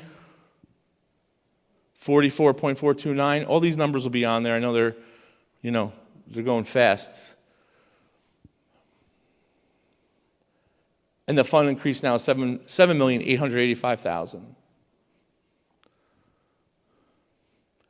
The adjusted appropriations, okay, the increase over the total general fund, about $8 million, $7 million. One of the things in there, and it doesn't look like it's a lot, but charter and special schools, we pay over $1 million to charter schools, and now special schools, which is a new category, is $50,000. Okay, everybody was talking about. Ms. Jocko brought it up with regard to some of the savings we have this year, or some of our reserve this year, not capital reserve, some of our overage this year. We put that into the tax impact. So there's about, is it $750? There's $750,000 from June 30th of 2021 that Matt and I put in here, okay, to offset the tax impact already. So we did take that money. We did do that. Okay? So just so you think it's like, so when someone gets up and says it's just floating around, it's absolutely not true. It's in there. All right, and here's my slide that I did a while ago, but I added a few fun ones for you coming up. You ready for this? So that's your dollar, right? That's your Belleville dollar, and you can't see the top there, but I guess I got to work on a technology with our Mr. Parapato. So this is what we got from the last year. We only have those tax monies. Obviously, the new year's not over yet. So most districts, the tax dollar percentages are higher for the schools. Close to 60%. Close to 60%. Okay? Now, this is not the fault of mayor and council. There's absolutely not. I say this every year. This is just the way the formula rolls out and how we've been spending it. Okay? If the boards of the past didn't increase the levy, but the township did, that's no one's fault but the people at the time. All right? And we don't even know who those people are. I couldn't even be able to kind of rip it apart and scrub it and tell you where it is. But this is the reality right now. And there's no fancy thing that you could go in and say, can we change the formula now? No, it's little by little by little, eating away. It's going to take years to switch that. Okay? But if you took $1 and you broke it up, this is what your dollar looks like. 48% of it goes to the township, 38% of it comes to the school, about 1 and about a half of 1 for other county and municipal stuff. Okay? So now kind of check that out and see what I'm talking about. And now look at this one. So we all talk about Belleville, Bloomfield, right? I love it. Those towns are incredible, just like Belleville. So I wanted to show you what their dollar looks like. Okay, that's what their dollar looks like. So here we are up there, same dollar, right? 48.3, 38.3, and 13. Let's go to Nutley. Nutley's municipal tax impact is 33%. Their schools are getting 50% of the dollar. 50%. Their school tax portion last year, from what I could find, was $279. And that might be a special assessment, I don't know. That's pretty high, so let's give them a pass on that. Ours was $75. And Bloomfield's kind of close, $83. But look at the discrepancy there. 37% for the municipality, 47%. Okay? So if you look here, I don't know if I have a little thing here. Do I have a little thingy? Okay. If you look here at the school, the two neighboring districts are spending well above their tax dollar, okay? And not as much in, I don't really know if any of them are in under adequacy, but not even close to us, that's for sure. I think it's important you see this, right? Because this is very easy to say, oh, look what they're doing, look what they're doing. Look what we're doing with less. It's an incredible thing. It's an incredible thing. That's the positive stuff. That's the positive stuff that we have to start talking about more here instead of all the negative stuff. All those positive things. So real quick, last year we did a budgeting 101 just so when you get all those numbers, you get a little confused or whatever. It's very simple. Like one of our the members of the public said, it's just really calculations. It's not a big deal. But even when I teach this to administrators, they all get nervous because of all the numbers. It's not really a big deal. It's just take a breath, right? It's very simple. That's our number, right, of an account line. So let's say it's an account line. It gives you what the number is. It gives you the difference from the year before, right? It's not really a big deal. This is where it gets interesting, okay? So, for example, when we talk about teacher salaries K-12 and then the preschool contribution from the aid into the fund, this is where the numbers start to make a little bit more sense, right? 15 full-time teachers, 12 specialists. Oh, I didn't know we had 12 specialists. Of course we have that. Who do you think teaches art? Music, gym. Oh, I didn't think about that. Right, exactly. Right? Same thing here. Grade 1 through 5 teacher salaries. 80 full-time teachers that are in the classes 1 through 5. 80. Okay? There you go. Another 12 specialists that are now paid at 72% because some of them are shared, right? We have 6 teacher coaches throughout the district, which was definitely needed here to help advance professional development, et cetera. So each one of those lines pays 33%. 3 new hires for new classrooms that we need. Okay, 6 to 8 salaries, $5.8 million, 62 teachers there, full-time, only full-time, 6 teacher coaches. We haven't even talked about substitutes yet. We haven't talked really about some of the other things that happen on a day-to-day basis. Okay, 4 new teachers there we need because of the enrollment issues that are coming up. Okay, here is high school, $9.6 million, 96 teachers. Okay, 33% for those teachers, coaches, they help out up there as well. 9 new hires for different electives. You know, the board wants to expand some programs. We've got to get people to teach it. Well, counselors, right? We wanted to add counselors, obviously. We talked about that ad nauseum again. And then there's something called 6-period salaries there. So when we have, like, the need to just teach, like, 2 periods, so we don't need a full teacher, well, the contract calls that we pay another teacher to do a special period. Those add up to about $20,000. Now, it's deserved, but it's contractual, so we have to pay it.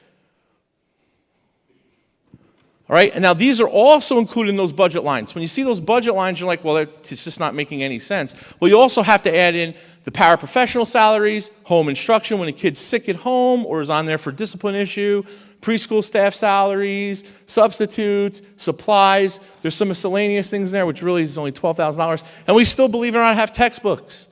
We still have some textbooks that we're using. On the agenda tonight, though, Mr. Coben got rid of a lot of them, and we gave them away to Union County. So we're trying to, recycle that to do more technology. So let's look at the breakdown. Remember that number? Well, there it is. Preschool contribution, right? Because the general fund has to contribute to the preschool aid, so we can offset some of that. Kindergarten salaries, 1 to 5 salaries, 6 to 8, 9 to 12. Miscellaneous instruction, $28 million. Now remember this line? Well, that's the increase. So the increase in instructional salaries from one line to the next, $2.8 million. It's that easy when you go into the budget, when you see it. So I know you're all going to run home tonight, look at all the numbers, and see what the differences are. So instead of getting wowed by the big numbers, look at the reasons why there's increases, look at the percent increases, and look at why, right? Contractual agreements are a high percentage of all this, right? If the entire district teaching staff gets 3%, well, think about it. I have to at least raise at least 3% right off the bat before we even start. The whole idea of negotiating 3 to 5 year contracts is so we can prepare and project it, right? We got a new contract coming up. We don't know what it's going to be next year. So this is it, right?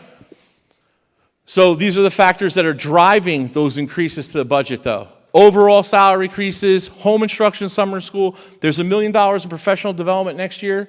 Okay, that we need to pay out to some of the teachers, pay back the bond. We put $1 million conservative in there. Benefits and annual PERS payment, which is pension payments, etc. The charter school tuition, sending kids to charter schools is about $200,000. Special ed district tuitions, new staff hires, new equipment for maintenance and IT, and then we cut that legal reserve. So the total general fund increases are those numbers. And that's basically the breakdown. Again, under adequacy, under $100 tax increase. This board has done a phenomenal job. Thank you very much working with us on this over the past few months. Everything you see tonight, even the extra, the positions that you see coming in, which were part of Ms. Jocko and the personnel committee talking about putting in counselors and other positions for our kids. You see all that on there. All these things are important. So. Progress. Thank you. Could you put the lights on, please? Thank you. Thank you. Well, thank you.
Dr. Tompo, thank you very much for that report.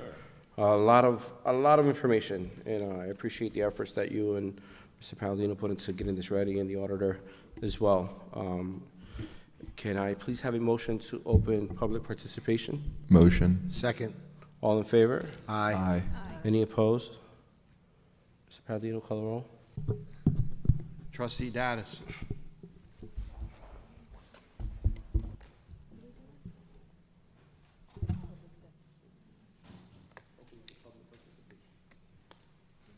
Yes. Trustee Jacko. She's not here. Oh. Trustee Tunis. Yes. Trustee Velez. Yes. Trustee Williams. Yes. Vice President Benamini. Yes. And President Munoz.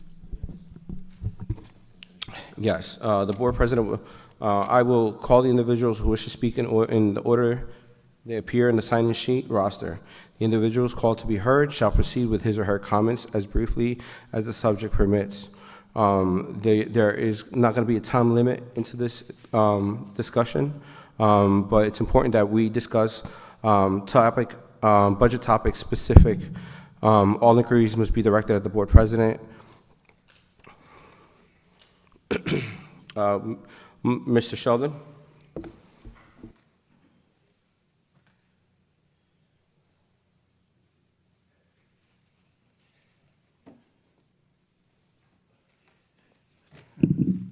Good evening, Michael Sheldon, 47 Floyd Street. Firstly, Mr. Muniz, I want to thank you for making good on your promise last Monday when you said that we would have unlimited time to speak tonight as long as we stay germane to the budget.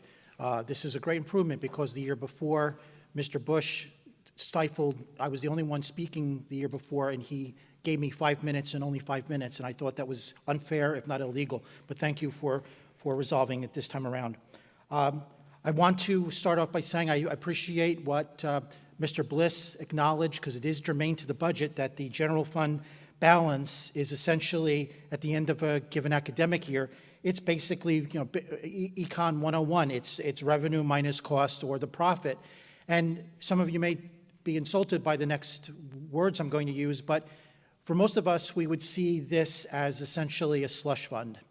In recent times, I've gotten very critical about our town hall in regard to our water bill last year, which more than doubled.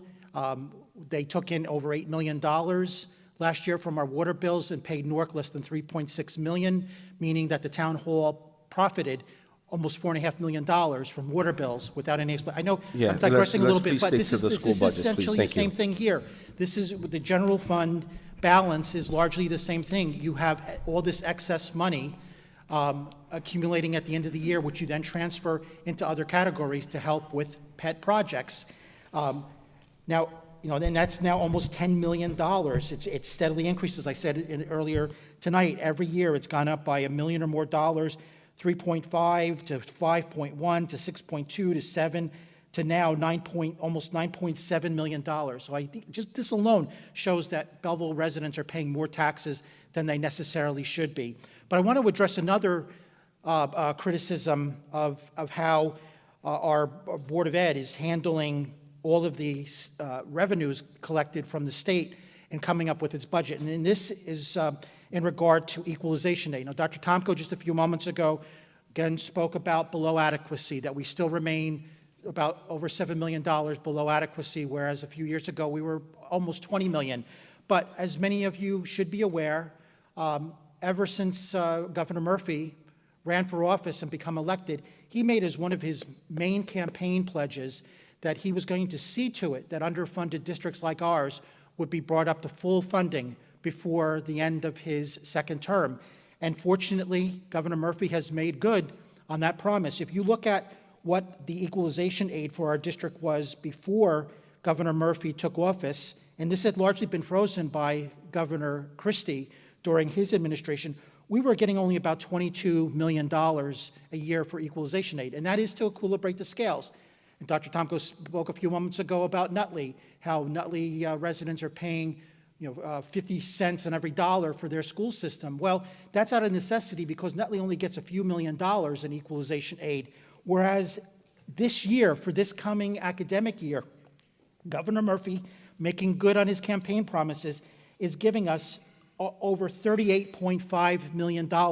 And just the last 4 years alone, the equalization aid for our district has increased by $15.5 million. So you've got an extra $15.5 million coming to us from Trenton.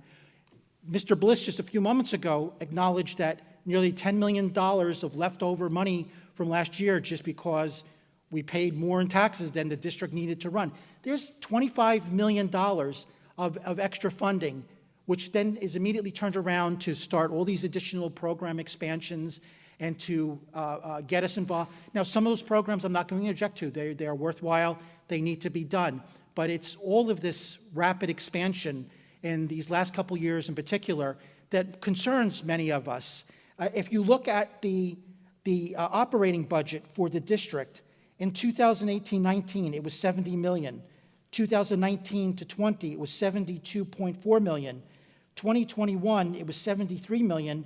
This current year, $82 million, and now next year proposed $90.3 million. So you've got this rapid inflation, this expansion that's taking place at breakneck speed.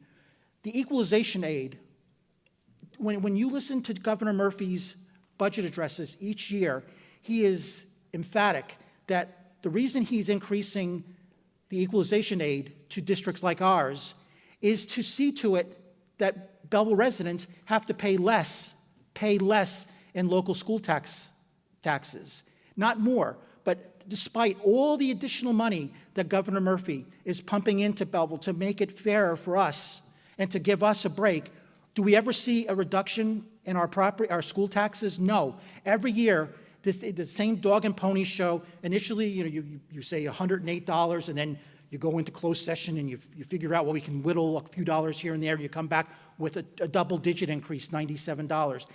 During his address a few moments ago, Dr. Tomko was particularly critical of what happened in 2019 with the district's budget. 2019, Mr. Grolleman was board president. I was chair of the finance committee. When that budget was initially presented publicly and to the board, one of the line items in that budget was marked as real estate acquisition. And the number penciled in for that line item, $1 million. Now, as soon as I saw that, as well as Mr. Grolleman, we basically gagged and said, no way, not under our watch. We're not going to allow items like this. Can you keep it to this budget, please? I'm going to tie this in. But this is an example, as I argued last week during the workshop, which, by the way, I still maintain was not properly noticed. You never got back to me. Mr. Sheldon, this is a conversation about this budget. So just try, well, it's supposed to be. As I said last week, I pointed out then and there multiple items which I feel, still believe, are padded. In particular, for example, the teachers, the salary item for grades 6 through 8. You look at the details, that particular line item for this coming academic year has been increased by about 11%, whereas the teacher's contract, which still runs through June 30th next year, calls for 3%, roughly 3% annual increases. So then and there is a situation where additional monies are being allocated without any real justification.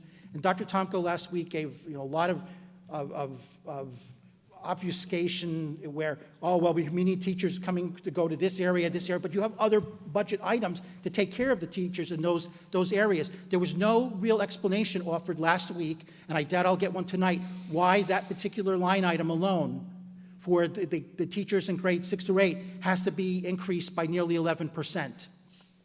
So I was very curious about the projected population for our district next year, which, as you've advertised, you're projecting 5,450. Dr. Tomko at least answered that question at this stage by saying that you're expecting K through 12 to have a population of over 4,800, and I believe you said 580 students in our pre-K. So that would bring you to about 5,400, which answers that question. But we'll see come next October where the actual populations are. I'm going to make note of what was said tonight and compare that with what numbers are revealed come October 15th when the first population numbers have to be given to the DOE.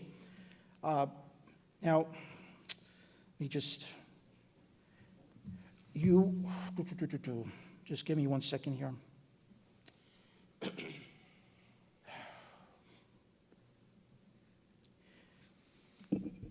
I'm sorry, just give me 1 second. I just had a scribble. Mr. Sheldon, there's a number of people who also want to speak. I know. I'll just give me another second here. I just wanted, there was one note that I wanted to make, and I seem to have Mr. misplaced it. Frantantoni, you're next, by the way, so just when you're ready.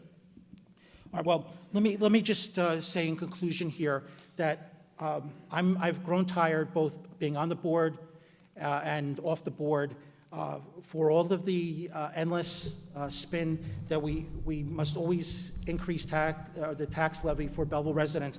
As I pointed out, the equalization aid alone should result in some real benefit to taxpayers. That's its intention. But we have not seen any reduction in taxes to Belleville homeowners in the 5 years now that Governor Murphy has been increasing this aid. We also, based on what Mr. Bliss discussed and confirmed, we have almost $10 million of leftover money from last year.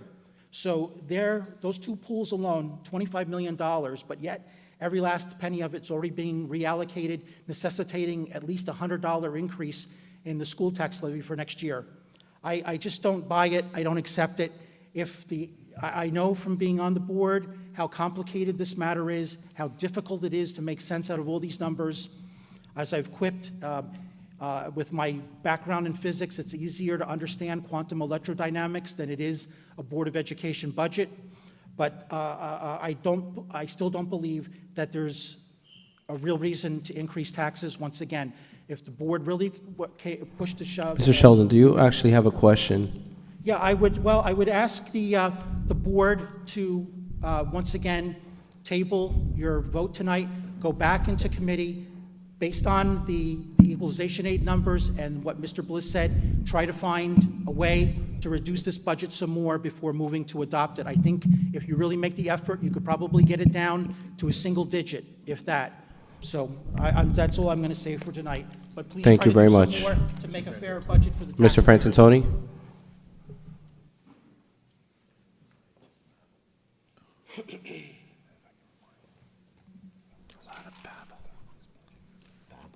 Mr. Francintoni, any questions you have specific to this budget? Or any comments, sir? Good evening, administrators and board members. Yeah, I'd first of all like to compliment Dr. Tomko on the budget presentation. I'm sorry, Mr. Francintoni, could you speak into the mic a little bit? I can't hear you. I'd like to thank Dr. Tomko for his budget presentation. He's a good speaker. He could probably sell snowballs to Eskimos. Now, called transparency. That's what he said. But let's get something straight on this, on the budget, on the presentation. He's an eloquent speaker, but the truth has to be told. He makes a statement that what a poor, the middle school, it's in the center of town, there's no place to walk around. You know, like we're such a distressed town and all that. I don't know if he's ever been in Bloomfield. Bloomfield is on the main drag. The high school is sidewalk to sidewalk, not a single parking space for one car, let it walk around. So let's put things in perspective. You know, he likes to give these statements Again, about the budget. Mr. Francintoni, This is what... That's Bloomfield, let's stick to Belleville. Well, then he must stick to Belleville too, instead of... Correct. These are the notes... Again, do you have any questions specific to the budget, sir? Yes, these are the notes that he said on the budget, which I'm responding to.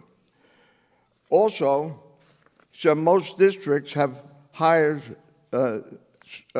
municipal taxes and all. And here, we got the municipal much higher than the Board of Ed. Well, Dr. Tomko didn't tell everyone, we're a poor community. Our median family income is about $80,000, 1/3 of Dr. Tomko's salary. If we did, the reason we're getting all this aid is because of the low income of our residents and all. He didn't tell you that. Nutley's a more affluent town. That's why they get state aid. That's what state aid is based upon, unfortunately. Same way with the municipal. The municipal brags that we get the 4th highest amount of money from CDBG.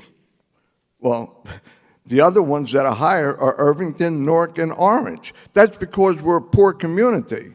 If we didn't get this aid because of our poor people in town, our median tax wouldn't be $10,300, they'd be over $20,000. So when he uses that analogy, he's wrong. And he's not telling the truth. The people in Belleville are hurting with a family income of $80,000. Transparency. You know, we used to be able to ask questions at any public hearing, and we would be able to have a back and forth, and we had a limit, eight minutes, we had 10 minutes living, but we were able to converse with our public officials and our board members. In the last 7 years, I never heard a board member answer a single question. Back to the budget now. On the local tax levy on page 1, top of the line, it's $44,539,000. But then on page 5, line 60, is another from local taxes, $1,793,000. Can we get an explanation of those two figures?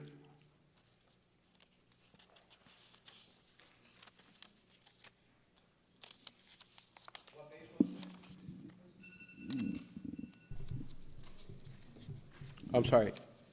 Keep going. You can continue with your question, sir. What? We're jotting your questions down so we can answer them. Okay, again, we go back to the lovely transparency. Again, Mr. Frantantoni, the process is you have your time to speak. Once you're done speaking, your questions would then be answered to.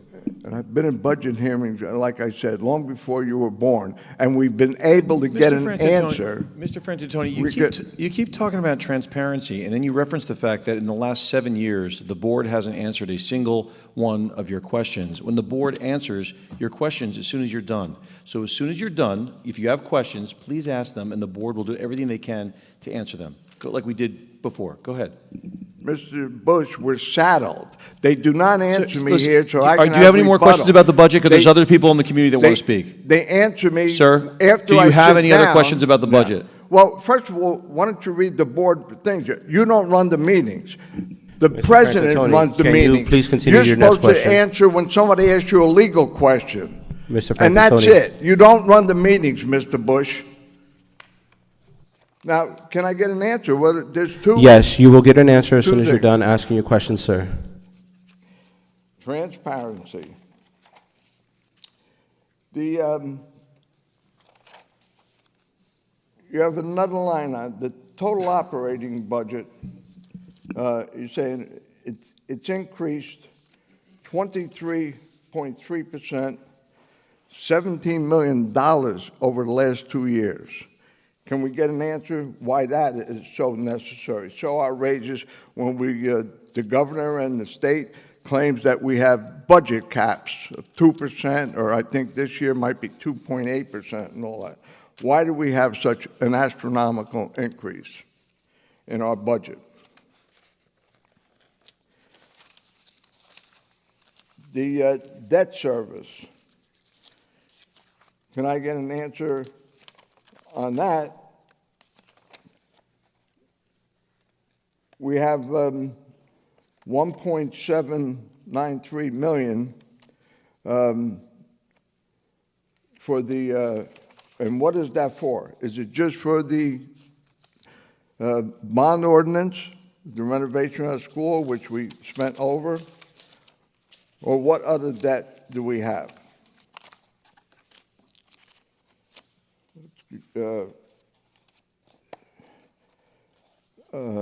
Miscellaneous services on the appropriations, page 14.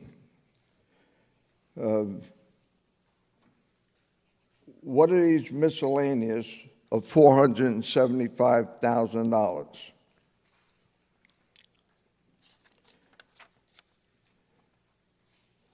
And I think I know the answer to this. Line 450, repayment of the loan. I guess that's what the prior board put us in hock for, that $4 million deficit. That's the answer. On page 15 of appropriations, for 2023, line 461, total undistributed expenses. and excuse me if I'm using the word, because these are abbreviations. I don't know what the actual finished word is there.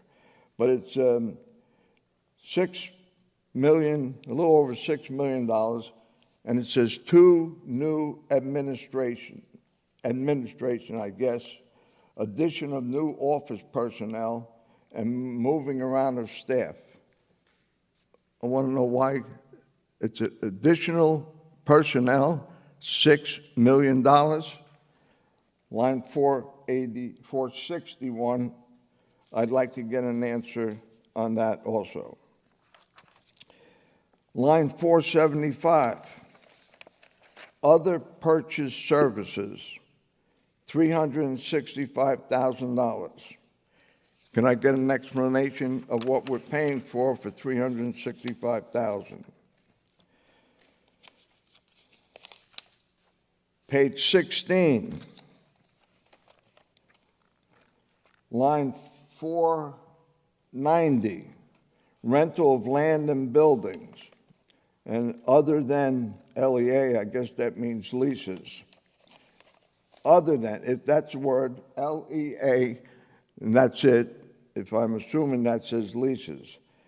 And the total is $1.64 million. I want to know exactly what leases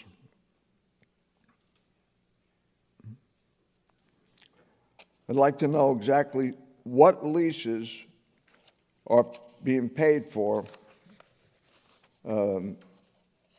with that $1.6 million.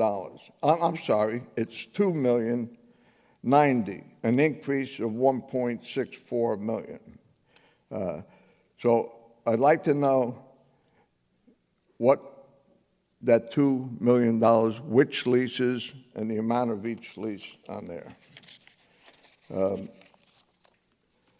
I got about 3 or 4 others, but knowing you're probably not going to even answer those, I'll wait and see.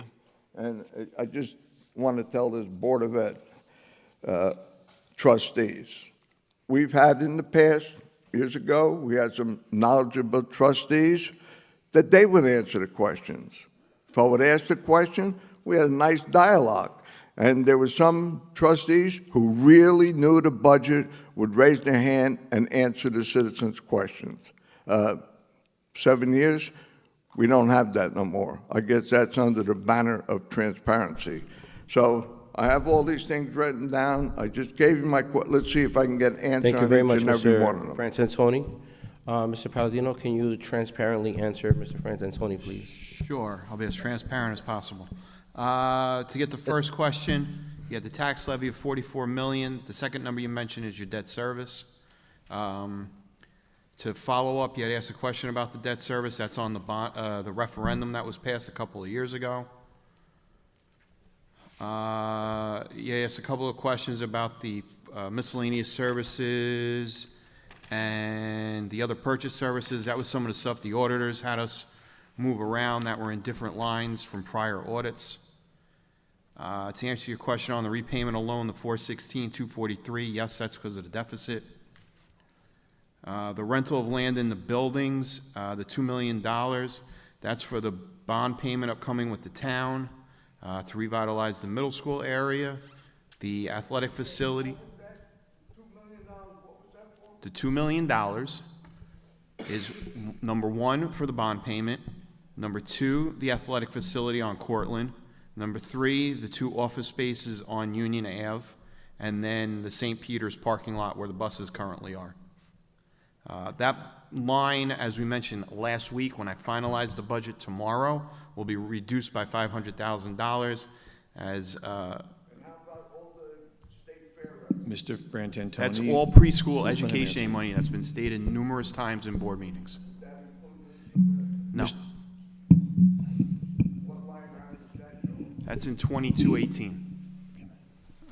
Can I just say this again, Mr. Frantantoni? You were at the microphone. You asked your questions. Please let him answer them. You have other people in this community. This is the first public comment session of the night. You've got 3 more people who want to speak on this section. We have 2 more sessions. It's getting late. Please just let him finish. This is not a back and forth dialogue. Okay, go ahead, sir. Mr. Palladino, go ahead. Go. It has nothing to do with anyone staying up late. It's just that it's getting late. It's not just us. It's also people in the community. It's also people watching from home. There's a lot of matters besides just this one that have to be addressed in this meeting. The board hasn't even had a chance to vote yet. Go ahead, Mr. Palladino. All right, so the preschool funds are on page 35 and 36. If you go midway through page 35 to pretty much all of page 36, that's all the preschool education aid money. And then to finish my comment on the rental of the lands, as we mentioned during the budget workshop last week, that line tomorrow when I finalize the budget with the DOE will be reduced by about $500,000. As Dr. Tomko mentioned in his presentation, we're going to move $500,000 into judgments because some of the lawsuits that we're expecting to be coming up this year. Has that got all your questions? Okay. Mr. Jeff Mattingly.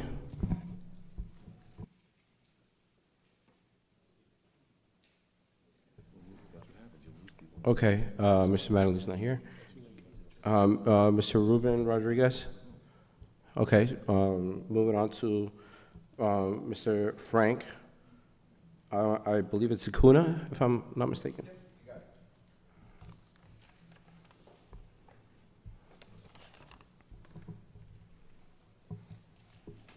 Good evening. Just so I have understanding, I signed up for 3 different sheets. I'm sorry? I signed up for 3 different sheets, one for 5 minutes, one for 3, one for 3. Correct. So you did 3 sheets tonight. Yes. The first sheet is for the budget portion, Okay. which So is this what one we're now. on right now, specifically on our budget. Okay. Then we have 2 other sessions, which will be a 3-minute portion to discuss items on the agenda, and then the final portion will be the 5-minute towards the end for anything you'd like to discuss.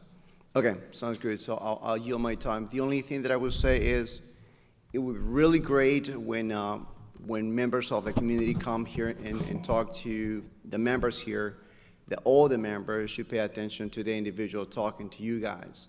Because the same way that you guys ask for the members to address to all of you should be able to pay attention and looking at the individual from time to time and not just having your face buried in your computers. So some of the questions that are being asked, not in every scenario, but some of the conversations that we're having on the sideline are part of the question that's being answered. So we're looking to make sure that we have the appropriate response for them once we're able to respond. So that's why you'll see some of our engagements in the back end. That's where everything that we're doing is staying on top of with what's going on right now. Okay. No, I'm not talking about like side talks, but yes, throughout the correct. Like I said, any notice. conversations happening here right now, I promise you have everything to do with what we're doing right now. Just letting you know what I'm noticing. Some individuals just keep looking down on the computers and just doing something else. Maybe. I don't know. So just so you know, some of us have the agenda, just to enlighten you, because this is my first time really actually seeing you here. So some of us have our printout, some of us have it on our computer, some of us have our notes and our comments, and some of us are actually making our notes through the computer when we do this, just so that you're aware of why. Very well. And I don't want you to feel disrespected as to why we're doing what we're doing. Some of us are using the computer. I'm more of a manual guy. I like to write everything down, and that's why you'll see a little bit of a difference with how everyone does their process. Thanks for clarification. No problem. Thank you. May I have a motion to close public participation? Motion. Strictly for the budget meeting, please. Budget portion. Motion. Second. All in favor? Aye. Any opposed? Okay.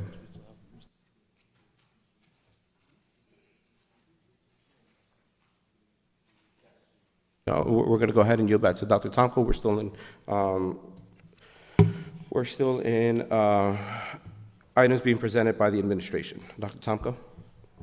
Yeah, no, thank you again, everyone. The board, all of you have worked very hard on this budget with us. Again, we're doing everything we possibly can to move the needle and give the best education and services to our students. So progress. And now I think Mr. Palladino has a report from Mr. Egan. I'll keep it short and sweet. As you know, Mr. Egan's watching on YouTube and Facebook. He's reviewed the financial reports for the month of March 2022 provided by the district's treasurer of school monies and certifies that there's sufficient funds to get the district through the remainder of the 21-22 school year. He's reviewed the proposed budget for 22-23 and supports the recommendation to approve the budget. He's also reviewed the recommended changes made by the Finance Committee. He supports the changes they made and compliments them on their due diligence.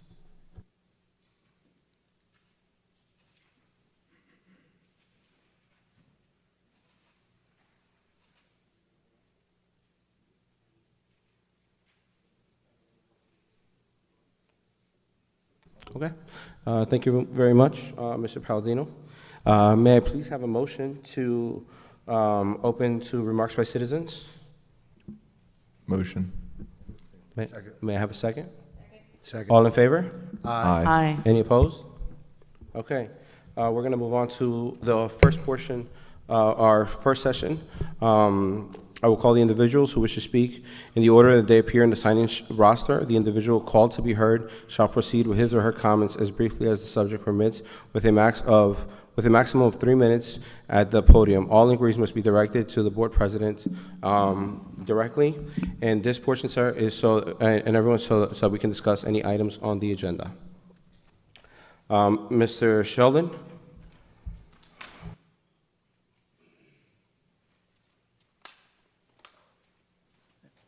Before you start the timer, I think someone, whoops, sorry, this gentleman may have left some material. I just wanted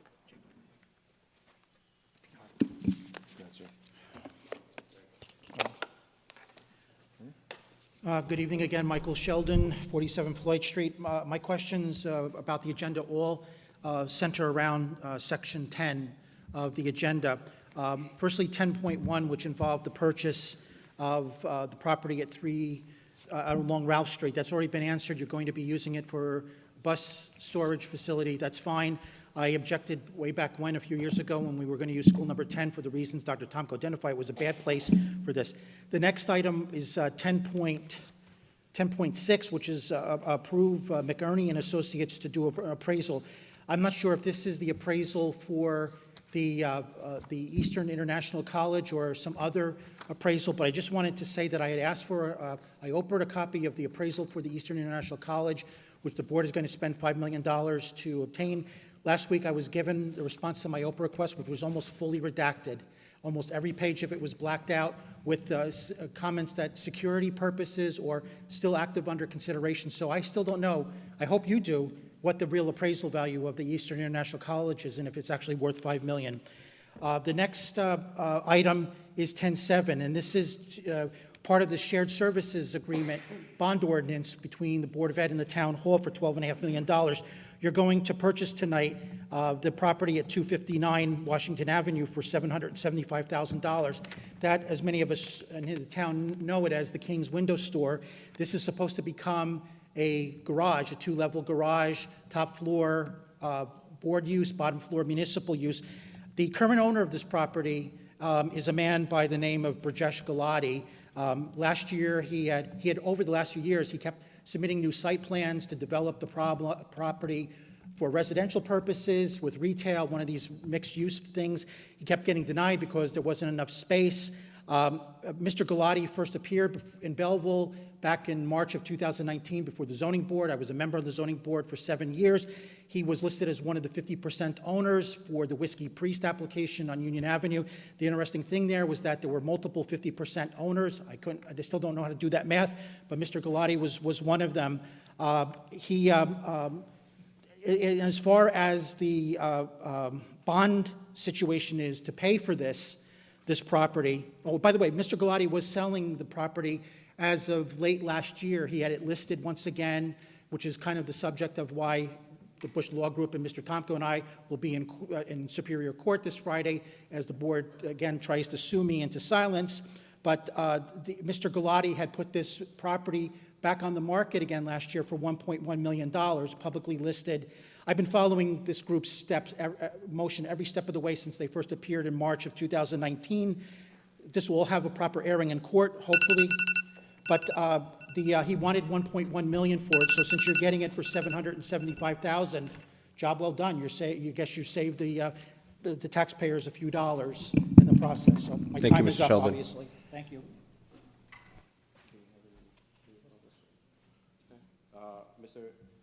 Excuse me. Mr. Acuna? Excuse. So, sorry, just a quick reminder. So this would, you can come up. This portion is specific to any items on the agenda. Thank you. Hopefully this portion does cover part of the agenda. Tell me if it doesn't. And 8.1 on the resolutions, curriculum, and instructions. I just want to know if this portion covers the topics Dr. Tampa was talking at the beginning regarding. Okay, regarding the courses and type of instructions that kids K to 10, I think, is going to be learning about sexual education. Is that part of this curriculum portion that you were talking about? So if you don't mind, just you can ask all your questions and we'll answer them for you at the end. Okay, I just wanted to make sure that it fell within the curriculum to cover it. I will definitely answer that for you. Okay, sounds great in that case. Okay, so I give a little thought of bringing material being distributed online from all the school meetings, right? So all these pictures of this sexual nature, but I thought about it, like, what's the point? By this point, everyone, well, a lot of people, I'm very confident I don't have to provide any illustration to make the following points. People who think... Sir, I'm sorry, I don't want to interrupt you. So is anything that you're reading right now specifically to this agenda item directly, or would this have been a response to the question that you have? What do you mean? So can we just... I do have a question following the statement, but like I said, I was asking if within the curriculum portion was the sexual education agenda that is being pushed. Correct. No, we understand your question. So we actually stopped a little bit of your time since I'm actually taking some of your time right now, to be fair to you. So once you ask your question, then we can definitely answer that question for you. In this case, just because we're kind of getting used to this process, the question that you're asking right now, the answer is no. This portion of the curriculum is not speaking on any of this. That'll be something that we do moving forward. But again, I just want to extend the courtesy, since this is, you're kind of learning the process. But ask your question. We'll answer your question towards the end. We can continue his time. Sorry, sir, the topic that you're talking about is not on the agenda. So this is just for matters on the agenda. Just because it falls under curriculum, if there were a specific matter as to a policy that you had a concern with, then you would address it now.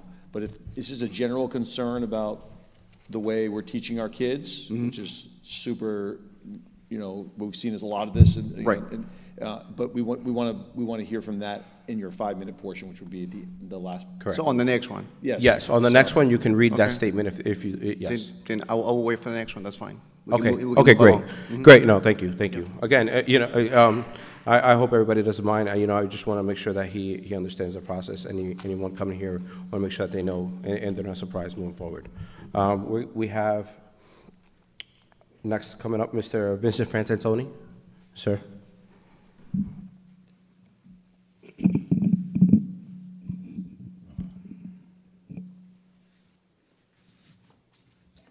I'm referring to agenda items 10.1, the purchase of 333, 335 Ralph Street, $550,000.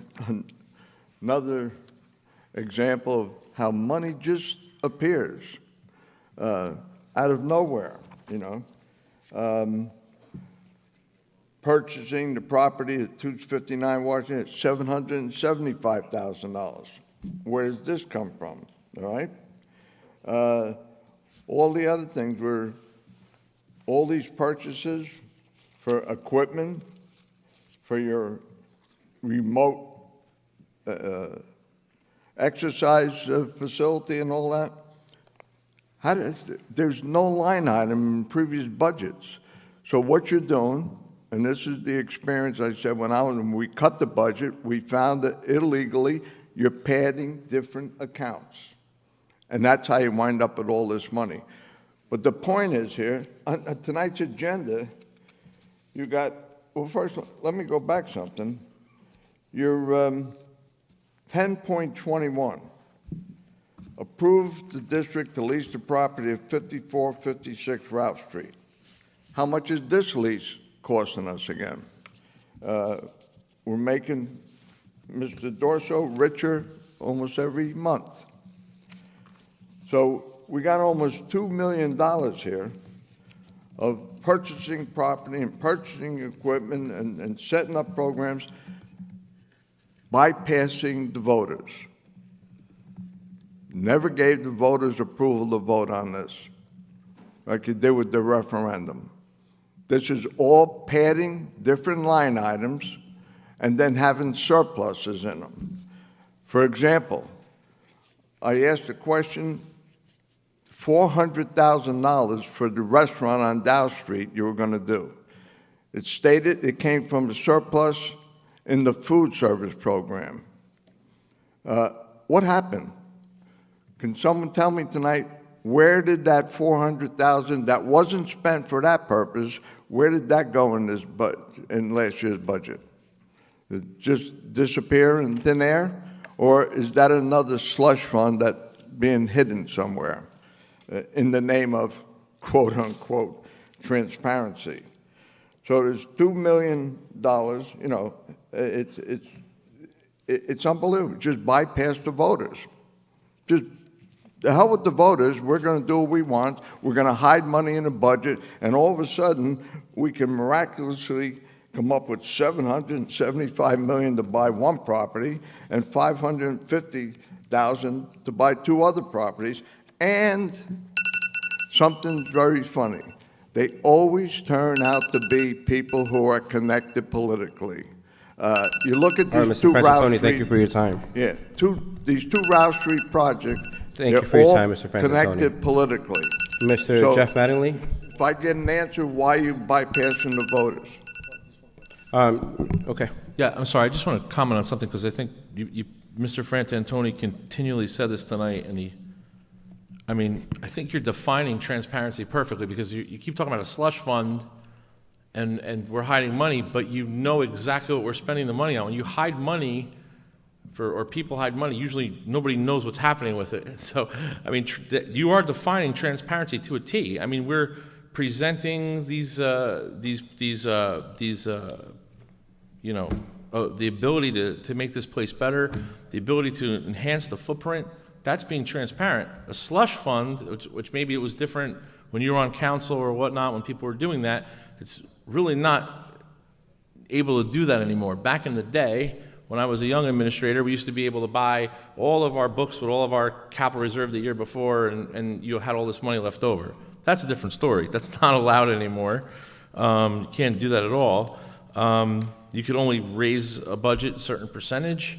You could only carry a certain amount of surplus, a percentage. And again, if we were moving lines around and all that other stuff without approval by county or by a state monitor who's here, then I think your argument holds weight.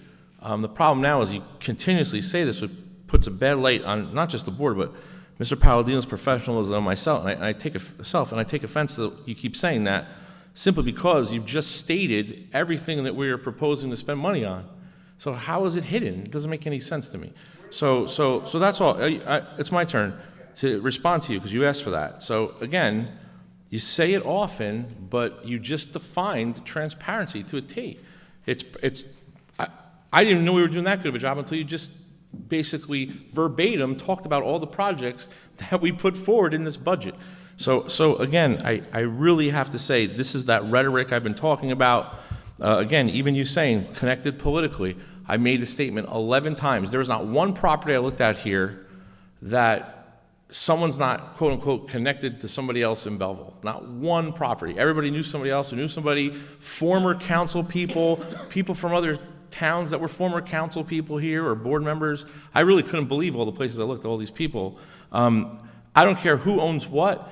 If someone had was a prospector and had the ability to see the foresight that this property somewhere would be beneficial to anybody in the future, I wish I could have bought it.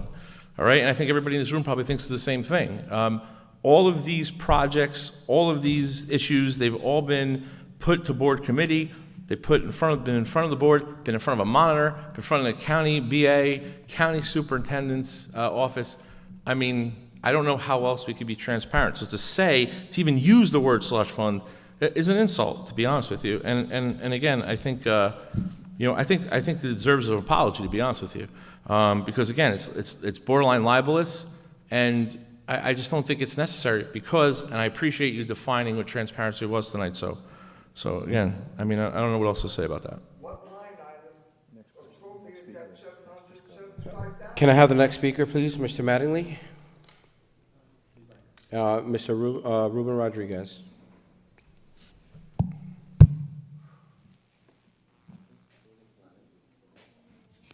Can't late. Ruben Rodriguez, Cedar Hill Avenue. I have one question. The agenda is really hard to look at on a cell phone, FYI. That board docs or whatever, it's horrible. It doesn't link. That's just neither here nor there, but that's why I'm asking this. 9.7, approve the following policy and regulations.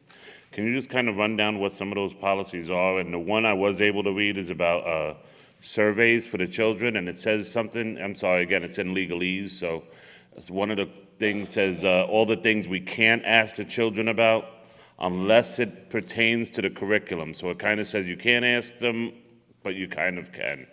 So if you could just go over those few policies and just let the people know what those policies are so nothing gets slipped in without us knowing, I'd appreciate it. Yes, please, Dr. Okay, thank you, Mr. Rodriguez. Yes, so there's several policies on here for second reading with regard to student surveys, as Mr. Rodriguez just said, prevention and treatment of concussions, compensatory services, special education, different policies with student assessments because they're changing names to all that stuff, high school graduation requirements, political activities, anti-hazing, joint use facilities, bias crimes, and administration of school surveys, again, which is on a different policy regulation.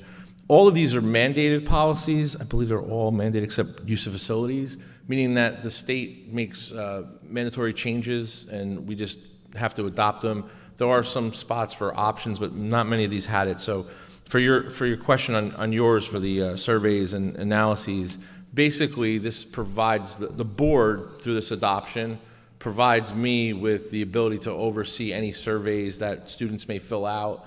Not anything that comes down from the state, that's usually something that's mandated or whatnot, but certain things with regard to people doing research, et cetera, that's not allowed without board permission. You can't ask certain issues. We don't really allow any students to take surveys here anyway without parent permission. So that's really basically it. I mean, examinations and whatnot, sometimes that also deals with physical examinations, meaning sometimes students get checked for, pediculosis, which is head lice. Those are different policies. Those are kind of combined. So the main thing with these policy updates is that, there's always parental involvement because they are under 18 with the surveys. So unless it comes from a state assessment, meaning there's a few questions on a state assessment, which you also have the ability to opt out of that. So that's it. But if you want to read them, they're on public content, and if anybody has any questions, they can ask me throughout the week or whatever. Thank you. Thank you. May I have a motion to close public participation? Motion. Second. All in favor? Aye. Aye. Any opposed? Is there any motions to be presented by the members? Yeah, Louis? Yes. Just to be clear where we were from the last meeting to now, I wanted to make a motion that the board waive the second reading of the policy number 5511, the dress and grooming policy, until the next meeting, which is scheduled for May 16th. Can I have a motion? Second. Motion. Second. All in favor? Aye. Aye. Any opposed? Thank you. Moving on to personnel. May I have a motion on 7.1 to 7:35?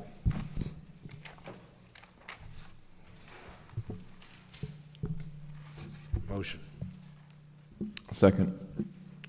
All in favor? Aye. Any, I'm sorry, Mr. Palladino, please call the roll on this.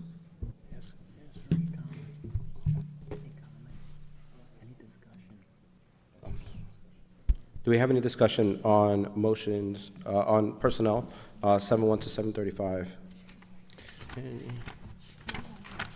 I apologize, hearing none. Mr. Palladino, call the roll. Trustee Dattis.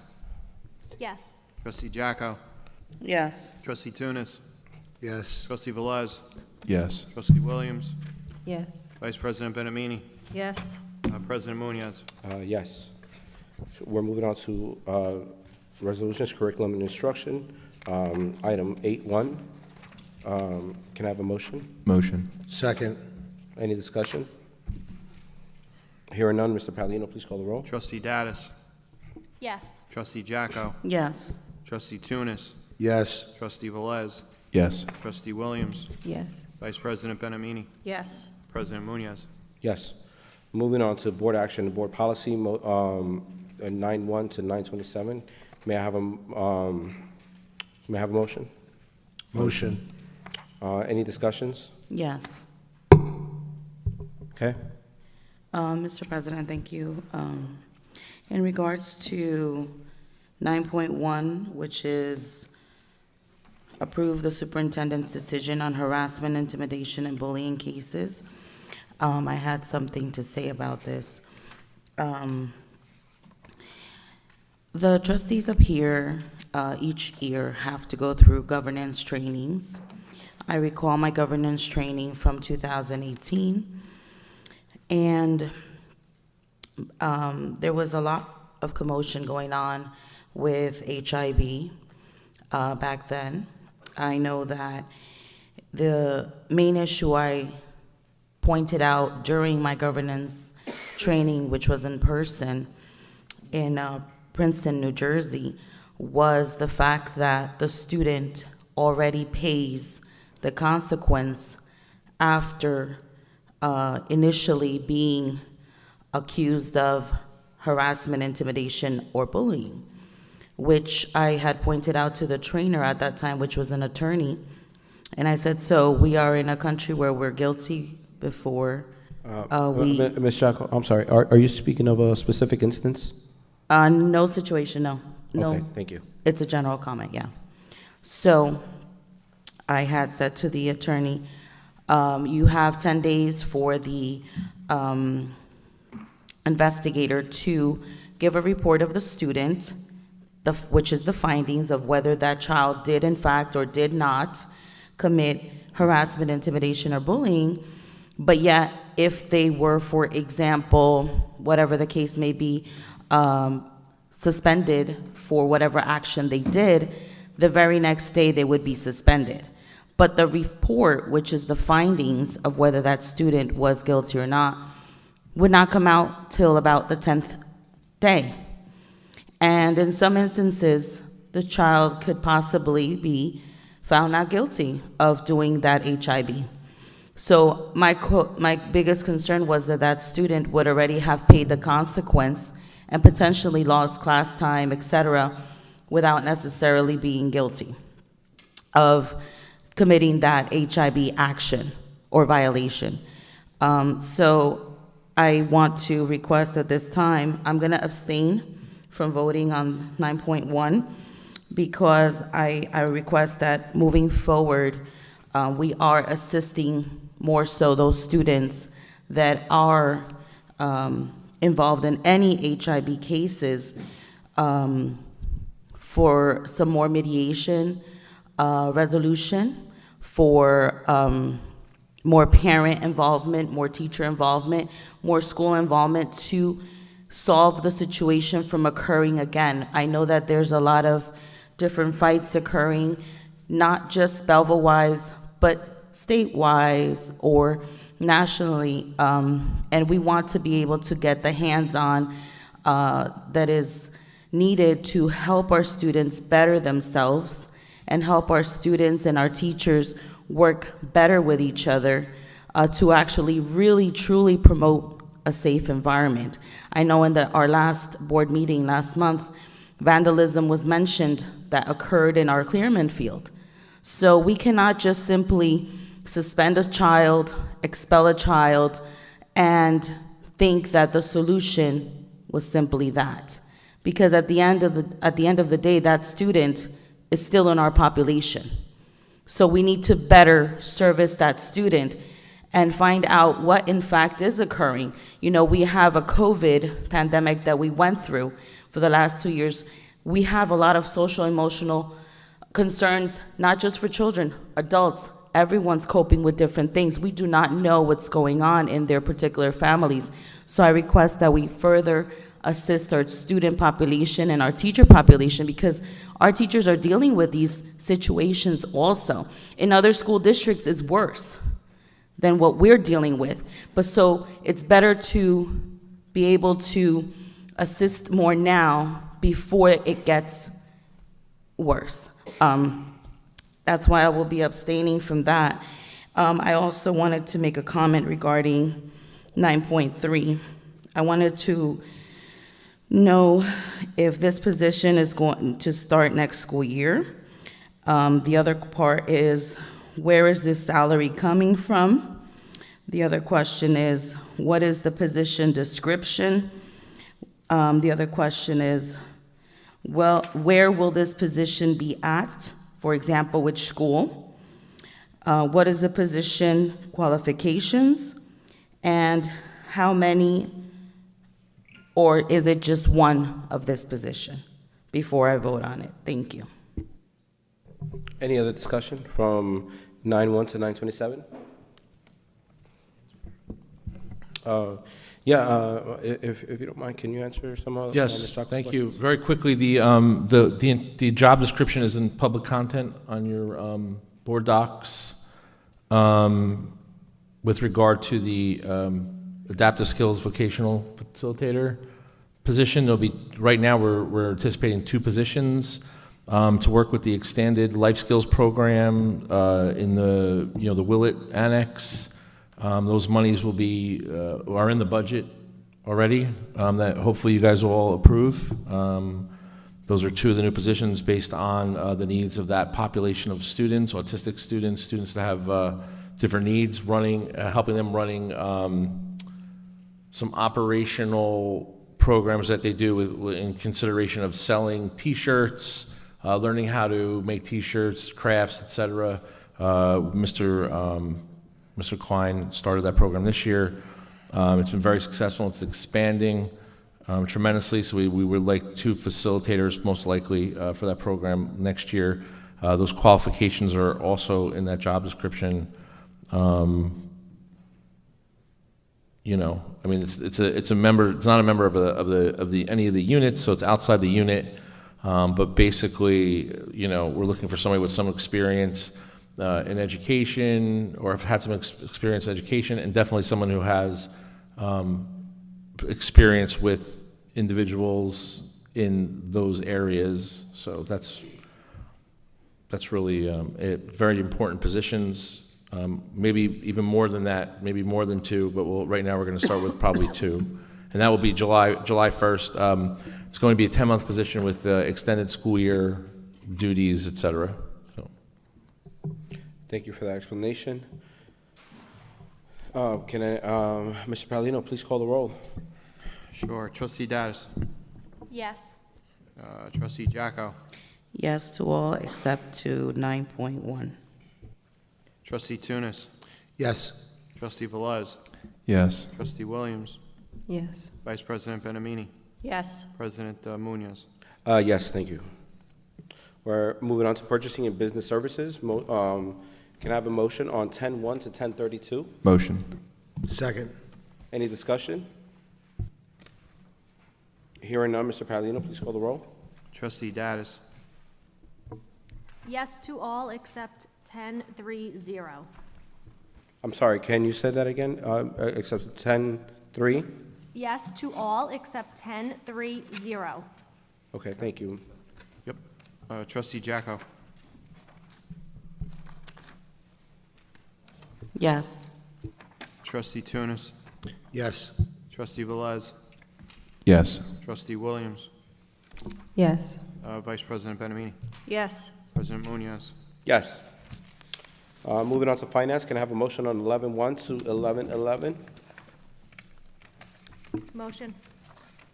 Can I Second. have a second? Second? Second. Any discussion? Hearing none, Mr. Palladino, please call the roll. Trustee Dattis. Yes. Trustee Jacko.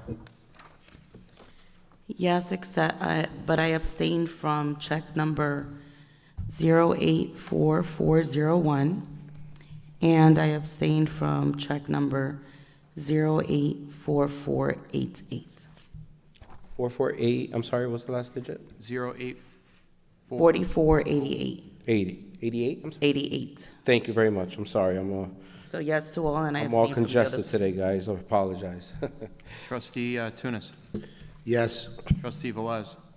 Yes. Trustee Williams. Yes. Vice President Benamini. Yes. President Munoz. Yes, sir. Thank you, so that takes care of agenda items.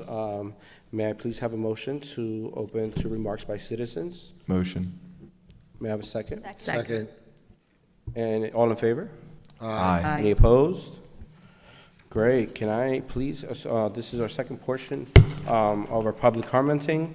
All the individuals that wish to speak will be called in the order as it appears in the sign-in sheet. The individual called to be heard shall proceed with his or her comments as briefly as the subject permits, with a maximum of 5 minutes at the podium. All inquiries must be directed to the President of the Board of Education. Excuse me, Mr. Sheldon?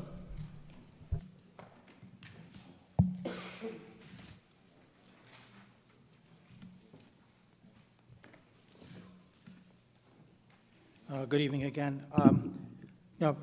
It's not surprising that there wasn't a single peep out of anybody on the board about all of these financial items tonight, the budget, all the purchases, et cetera. It just doesn't give me a lot of confidence. I know what I recently posted on Facebook might be considered disparaging, but this current board is the normal power balance is supposed to be the trustees at the top and then the superintendent, but the power situation here is completely inverted. We have a superintendent almost totally controlling the show, and the board members relegated to that of just compliant rubber stamps. I made a comment that for all intent and purposes, you could replace the trustees with bobbleheads and you would scant know the difference in this community. I want to address a matter that's come up a few times tonight, and that's the bond, the shared services bond ordinance, the $12.5 million. Mr. Palladino, in addressing one of Mr. Frantantoni's questions, pointed out where the funding for the bond ordinance was coming from. But the simple fact of the matter is, and this was confirmed from the township manager in an email I received from him last week, we have no idea how much the shared services bond ordinance is ultimately going to cost. In fact, right now, it's in the mandatory estoppel period. We have to wait 20 days after the council approved it before you can even begin to go out to bid for the bonds, the notes. So we have no idea how much this $12.5 million is ultimately going to cost. Mr. Iacono said that he's hoping to get 3.5% interest over a 30-year period. But even so, if he's able to achieve that, it's going to cost another $7.5 million beyond the principal of $12.5 million. So it's going to cost $20 million at a minimum for this shared services ordinance. So please, when you in the future, when you say, hey, we're getting a school which only has 8 classrooms in it, it's not like you're getting a comparable middle school which has, 50 or more classrooms in it for $5 million. What a great deal. It's not so great a deal, I'm sure, as history will prove. As far as 259 Washington Avenue is concerned, which is integral to this shared services agreement involving the Eastern International School and the parking garage, as I pointed out a few moments ago, property is owned by a gentleman named Brajesh Galati, who was one of the listed multiple 50% owners of the Whiskey Priest when they appeared before the zoning board back in March 2019 for the Whiskey Priest project on Union Avenue. Mr. Galati had repeatedly, but especially last year, listed his property at 259 Washington Avenue for sale for $1.1 million. After failing over the last few years, he submitted at least 2 site plans to our construction office to develop the property into retail, residential with retail. Both plans were denied because of space limitations.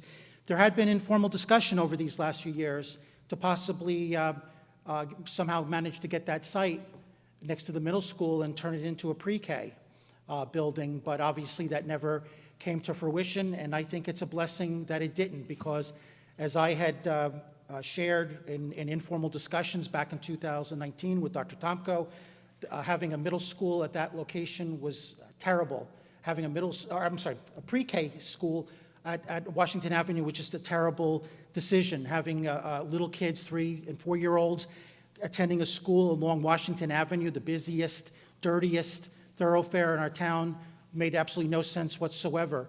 And in fact, when Mr. Galati once again posted late last year and early this year that he was selling the property, and it was going to, if anything, it was going to be developed as residential retail, independent of any interest the Board of Ed might have had on that property at some point, it was a huge relief to me. And I was, thank you. And that's why I shared with some people in this township that I was glad that that had happened and that the board didn't wind up using some of that property next to the middle school, the grassy knolls, I like to call it, to assist the development of that project. But I still think that in light of these very recent plans with the parking garage in the Eastern International College, that we're still going to see that bit of land or the remaining pieces of greenery in this township permanently lost. Because if you do the calculations, you have already acknowledged it's a 2-level parking garage. I've heard from numerous sources that it's going to contain 300 to 400 cars total, so at least 150 cars per level, using the RSIS parking standards. Just to accommodate 150 cars on a given level would require 26,000 square feet. The King's Window lot is only 10,000 square feet. It's only 100 by 100. So there's no way you can fit that square peg into the round hole. So. Thank you for your comments. Yes. So I'm trying to determine whether I want to respond to your first statement or not, because it's kind of a difficult conversation. Yeah, probably not, because it's all under litigation right now, but it's going to be. Yeah, so with that said, if it were to be under litigation, then you shouldn't have spoken on it. I just hope but that. we're going to go ahead and move on. We're not going to have a dialogue, you and I. All right. Your time is up. Thank you very Just much. that the 770,000 Thank you very much. for litigation might not be. Thank you very enough much. for your cost this year. So like I said, I don't know if I should comment on that, but let's just err on the side of caution and say that it can't be spoken on, so I'll let the rubber stamp comment move. We'll move on from that. Dr. Tomko, if you have any responses for him. Yeah, I've been here, like I said, several years now, 7, to be, I've done nothing different. Mr. Sheldon was on the board for 3 years, head of finance. We talk about all these projects. He was the one that suggested we added lights to Clearman Field, all that stuff. So, I mean, there's a lot of things that we continue to do now that we did when he was on, but now it's different because he's not.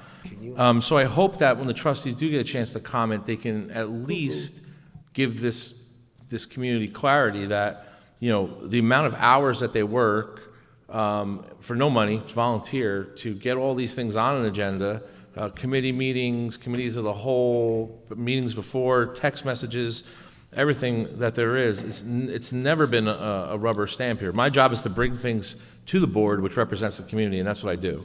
So, I mean, same thing when he was on and other board members before this board were on, nothing's been different. So, again, it's just interesting how when things are going great, people start to try to poke holes in everything, and that's, unfortunately, there's a faction of people in Belleville who love to do that.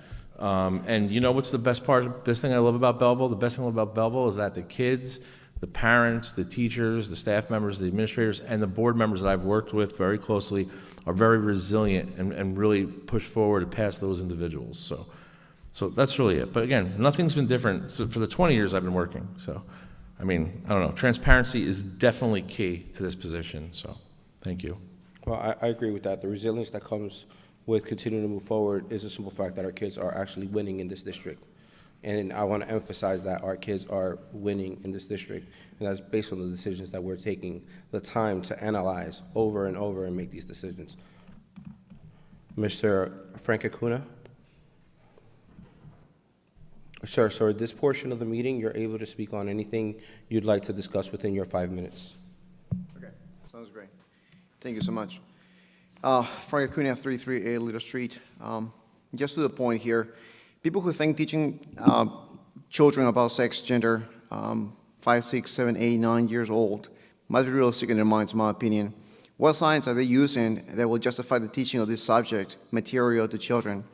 Do they understand that cognitive development for children doesn't begin until the ages 10 to 11 or older than that, right? do they understand that, and I know you guys do, but do you understand, like, there's a reason why kids believe in Santa Claus, the Easter Bunny, and all these other fictional items, because the parents, as the person that they look at after, are telling them that these things are real. So who has the most interaction on the kids 40 hours or so a week are the teachers. And for teachers to do that, it's just incomprehensible. And I know that Dr. Tomko said at the beginning that this is not something that Belleville is currently involved in, right? I get that, right? And by gauging my kids and asking them questions, I also get that perception that Belleville is not engaged in that curriculum as of yet, right? But my concern is not right now, but what's going to happen in the next year or the year after. So, and I know other parents will agree with me, I'm sure, that I must object to this type of subject indoctrination and perverting the minds of their children.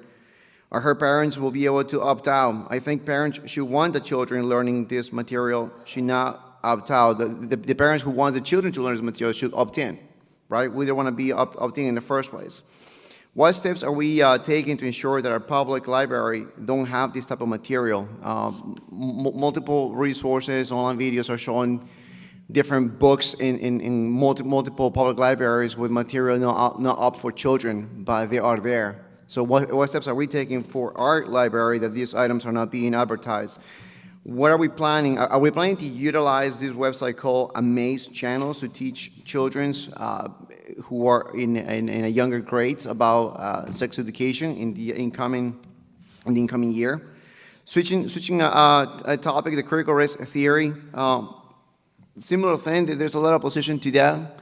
I feel that the focus is people or children who are white are given the wrong impression of what it means. That people are no longer being judged by the characters, values, and belief, but rather by the color of the skin. And I think this critical race theory is doing exactly that. If teachers are the instructors, are we thinking about, if they're public service, are we thinking about recording classrooms the way that during the Zoom, I guess during the past 2 years when they were doing Zoom, the parents had the option to be able to see what the kids were studying. But now that the kids are back in school, we no longer have the capability to see what the kids are actually studying at school, right? And I'm not saying Bill, but there are some teachers who have different agenda. And it has been very clear that some teachers want to utilize their power and authority that they have over children to push their beliefs onto them. Right, so what are we doing in regards to that, or are we planning to do something about that? Last but not least, one question outside this. I understand one of your board members is running with a runner-up major in town. What does this mean for the board member? Does it mean that does that mean that the board member forfeits the position and give way to somebody else to take over the role? What does the BOE rule states about this type of behavior of someone coming in new and leaving? Is it something that can be addressed?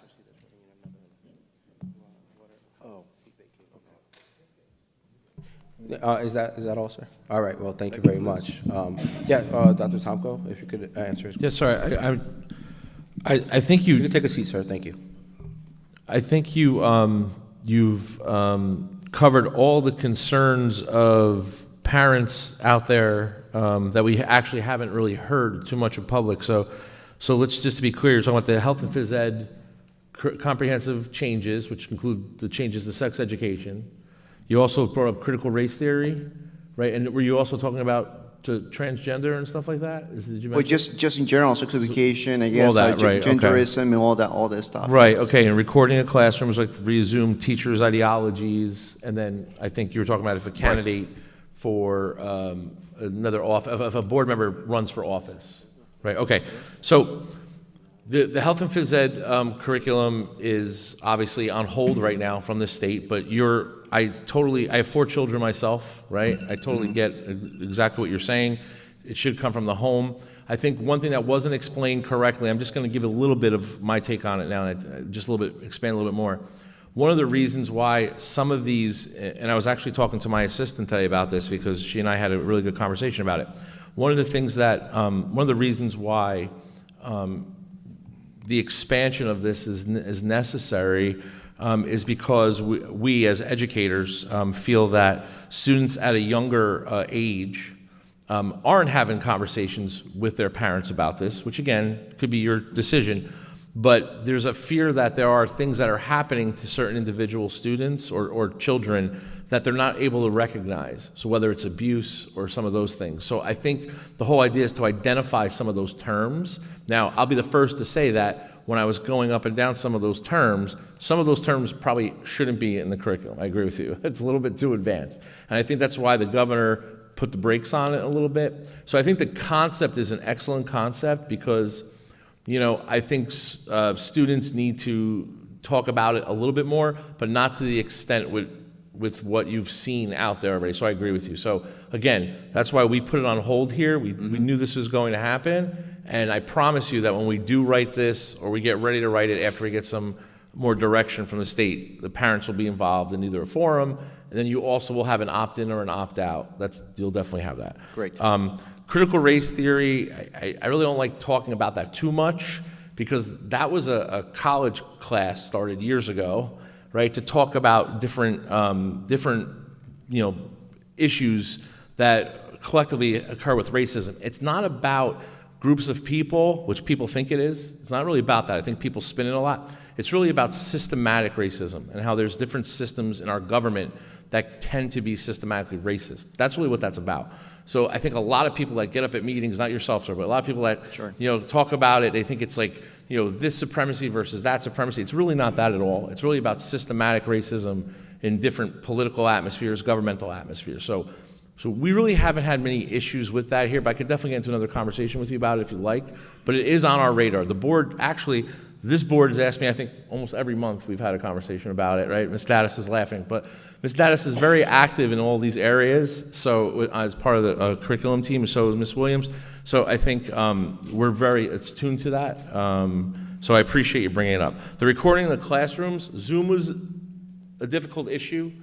Don't forget, teachers actually saw into your house too, right? So that was an issue too. People didn't realize that, So recording of classrooms doesn't really occur, but I will be the first to tell you, and I think a few union presidents here could probably attest to it as well. We're very cautious about what's being taught in the classrooms. We need parental feedback. There are teachers that have different ideologies, but I think our teachers do a tremendous job sticking with the curriculum. But we are human, right? It's not just teachers.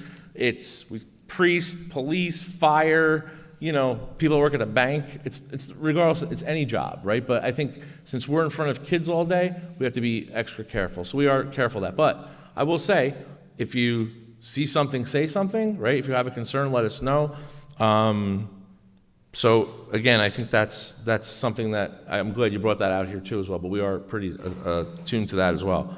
I don't know if Mr. Bush wants to weigh in on it, but I was gonna say, simply put, there's no special election or any of that stuff if someone does leave. Yeah, there's no prohibition whatsoever on someone running for another office while they're in an office. So that goes for any office in the state of New Jersey or the United States. So for example, if you're a member of Congress, you could run for president.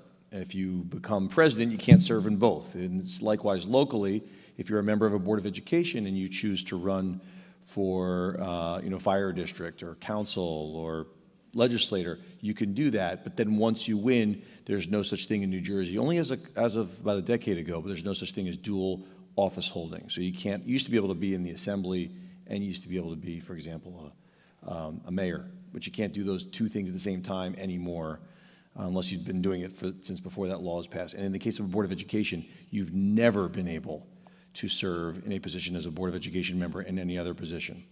But that's serving, not running.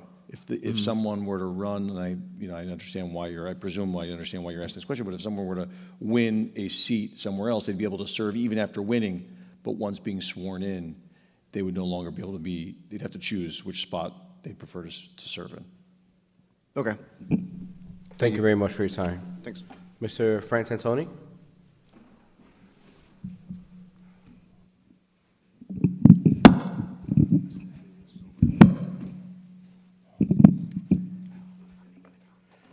Well, first, I'd like to thank Trustee Jocko for questioning that position there, because a few months ago, beginning of the agenda, you create a new position, and then later on, same night, a couple of lines later, you hired a person for that position. So I was wondering, was that posted and was it advertised? And he just created a position, and turns out it was a friend of the mayor's, but thank you for bringing that up. And Dr. Tomko, I don't think an apology is needed from me, because last night when we were going over it, I took out the budget, this year's budget, which I was at last year when you approved the budget. And nowhere in that budget could I find a line item for these hundreds of thousands of dollars to buy these properties. So if you could show me that line item, I'd appreciate it. And also, my wife had to go to my granddaughter's event tonight. She couldn't make it, but she can't, her and her girlfriend, after 20 years, can't walk in Cleveland Field. You got it locked up again.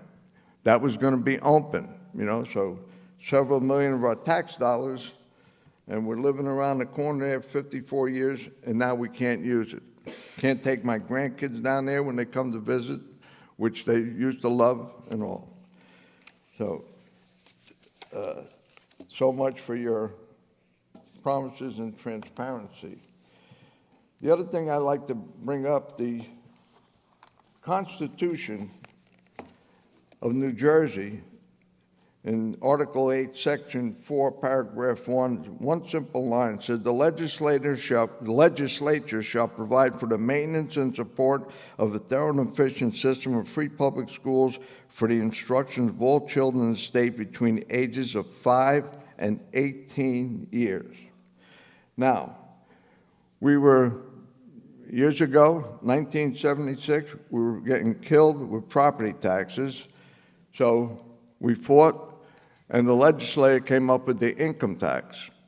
We fought it. I was a member of 15,000 people in front of the State House protesting us, but they promised, Governor Byrne then promised that the reason for the income tax, it's a fair tax because you pay on what you earn, versus the property tax, even if you're poor, you still got to pay it. So what happens, the income tax was formed to pay for schools as the Constitution requires. And then they were going to eliminate the local property taxes because it's illegal. Constitution says the legislature pays for it. So what happened, they passed it, and the next year, when they made a big speech, well, the taxes don't get paid till April 15th of the following year. So we're going to tax you both, income tax and the local tax, and then next year we're going to give you a rebate. That's what started the phony homestead rebate. It was supposed to be a one-year rebate because they had to get their books in order. Well, the next year, oh, we still didn't get the books in order, so we're going to extend the rebate. And now people come to expect this as a gift. And what happens now, what did they do with the income tax? It doesn't go, it's every other thing, and like the lottery. Before Christie got out of office, that money was supposed to pay for seniors and schools, but he transfers it to the pensions, government employees' pensions.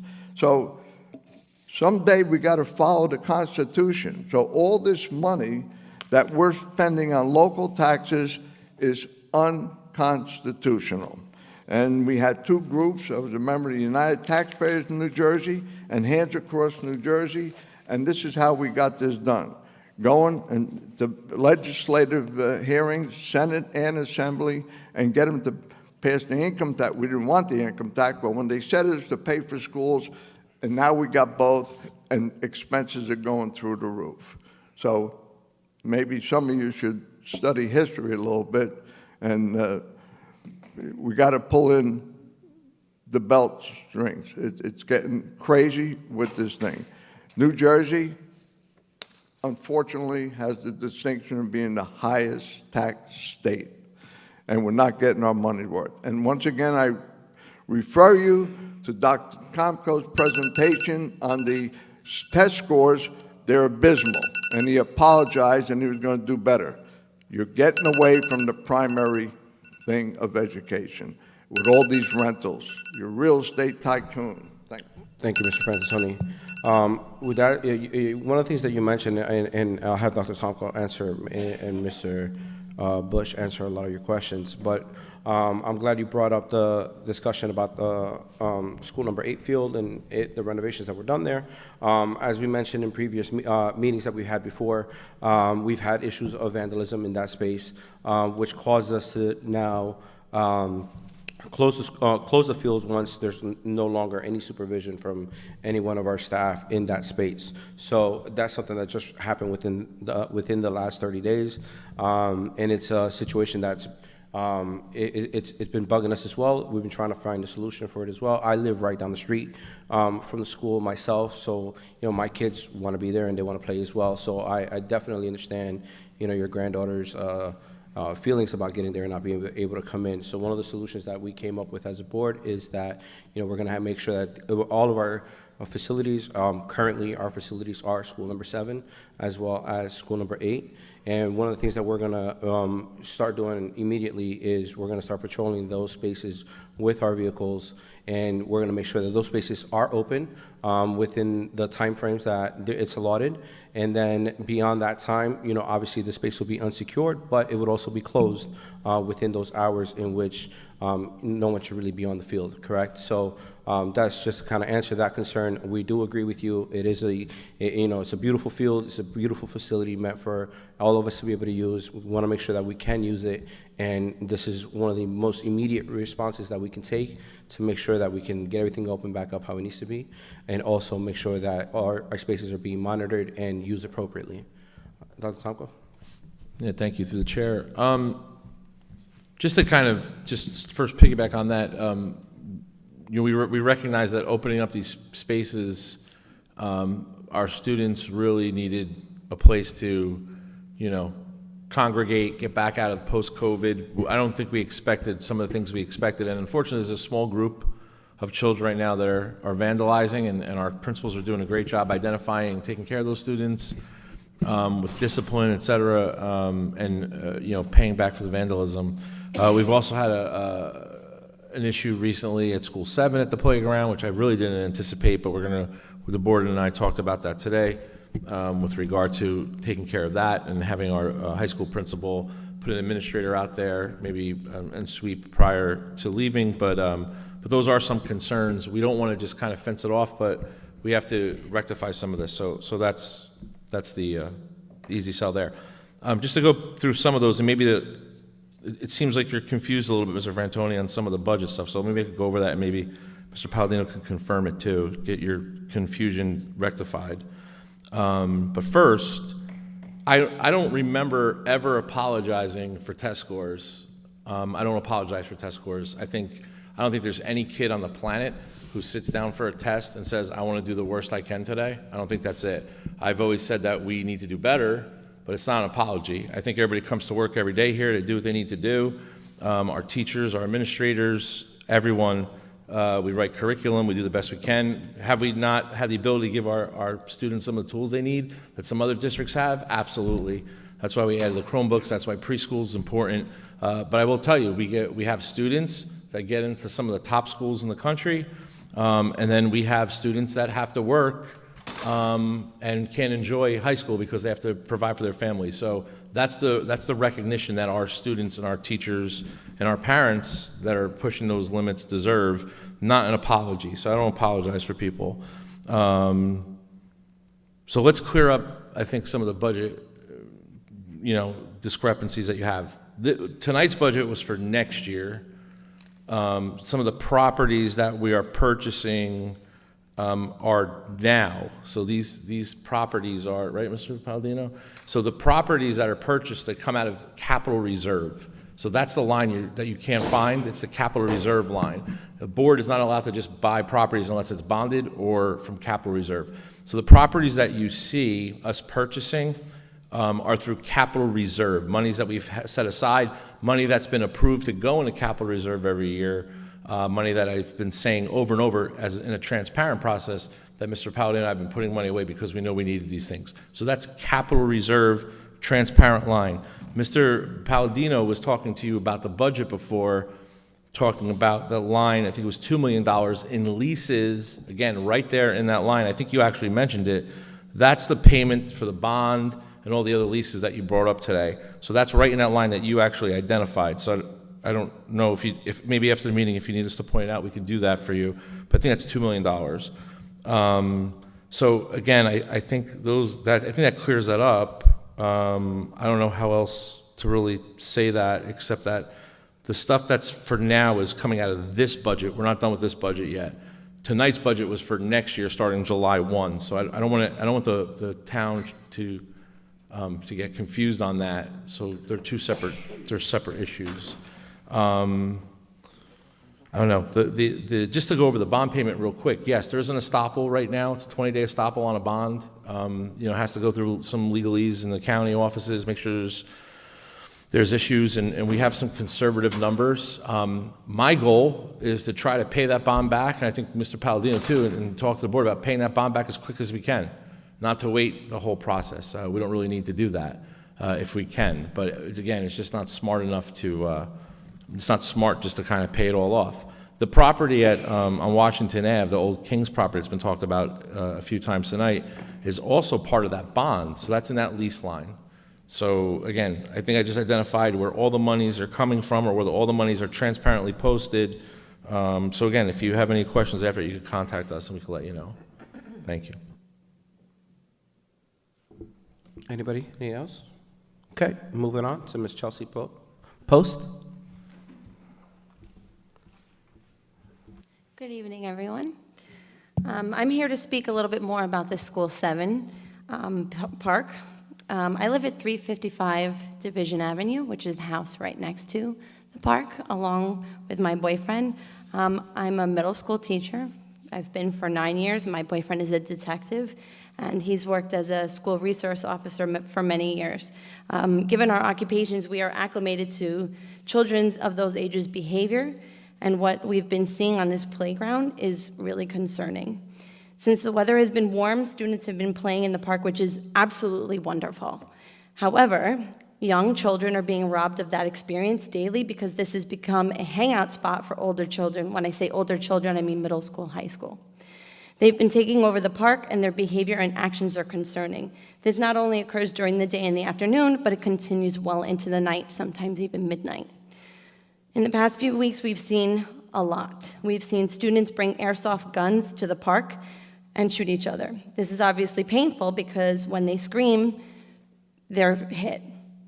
We've even seen them victimize girls by surrounding them and passing the gun off to one another in order to shoot them. These shots not only hit the children and the school property, but they can hit the cars in the parking lot, my house, and even the cars in my driveway. There have been multiple fistfights. Luckily, yesterday, we noticed a fight and we were able to stop it. Afterwards, other parents came up to us and thanked us because they stated that they were afraid for their young ones, as this is a common occurrence. There have been drugs. They're smoking pot under the jungle gym and passing bags around, trying to hide. They're blasting vulgar, explicit music from their portable speakers. They're making out. They're crude and vulgar language being screamed. And they're taking over the entire playground, and young children can't play on the swings because there's no room. We're talking 20, 30 kids at a time. Most parents come with their young children and leave in frustration a few minutes later without saying or doing anything about it. They leave and the problem is forgotten about. They've even stated that they will not return. Unfortunately, this is not the case with me and the other neighbors who surround the park. We can't just leave and forget about it. We are subjected to the danger and their behavior every single day. And in addition to, we feel the need to spend thousands of dollars to put up a 6-foot vinyl fence to protect our property, my children, my house, from the danger that's going on and the nuisance, the constant garbage being thrown into my yard, and to help with the noise level as well. I've personally had to call the Belleville Police Department several times, and they take well over 15 minutes to come, and they don't do anything. They don't even step out of the car to speak to the children. This is more than a nuisance, it's a danger, and I'm concerned that if this is how they're acting now, it will only get worse. We need to be proactive and try to prevent that from happening before it's too late. I know there's a sign that says there are cameras watching, please supervise your children, but unfortunately that has not proven to be enough. So I guess my question is a little more explanation as to what we can do or what the community, you guys can do to rectify this a little more. Thank you. Thank you. That kind of falls into what I was speaking about earlier. First of all, I apologize for the fact that you and your family are going through this. I can just imagine how difficult this could be. One of the things that we hope will give us a quick response is to make sure that we have our safety patrol vehicle will be dedicated to these 2 spaces specifically, and making sure that things that are happening within those spaces are for what they're meant to be. One of the discussions that we're having is actually finishing the process of closing these parks completely with the intention to secure them when they're no longer open to the public within the hours and the parameters that allow for that, right? So that's one of the things that we're discussing as well. That'll solve a lot of the issues that may come from overnight. Anything beyond that would be considered trespassing, correct? So, but it is a sensitive topic. It is a real thing that we need to address. I also feel for our older kids in the same scenario because, we're trying to find ways to create more spaces for them as well. A lot of the fields and parks are geared towards our younger population, and we're also actively looking for ways to give them an area of outlet as well. So I do empathize with what you're saying, and we are very actively looking for a way to bring some solutions forward. Dr. Tomko, would you like to say anything on? No, again, our high school principal's here. He's looking at me right now, so I'm sure that we're going to get some movement on it as soon as the meeting's over, and his team's here too. So, I do have some other suggestions that we can make, but I think it's going to be a little bit of a process to make sure we stop this from happening. Again, one of the things that, and I know the board wants to open up to everyone, but some of these parks are age appropriate, right? So, the high school kids probably shouldn't be in that park. So that could be something. I'm going to be talking with the chief this week, so I'll mention the response time too for you. But thank you for bringing it to our attention, though. And please just keep me updated. Email me or call me directly, even if it's, you call the police that night, just send me an email, I call the police again, just so I can kind of look at our cameras and we can get on it too. So thank you very much. Thank you. Ruben Rodriguez?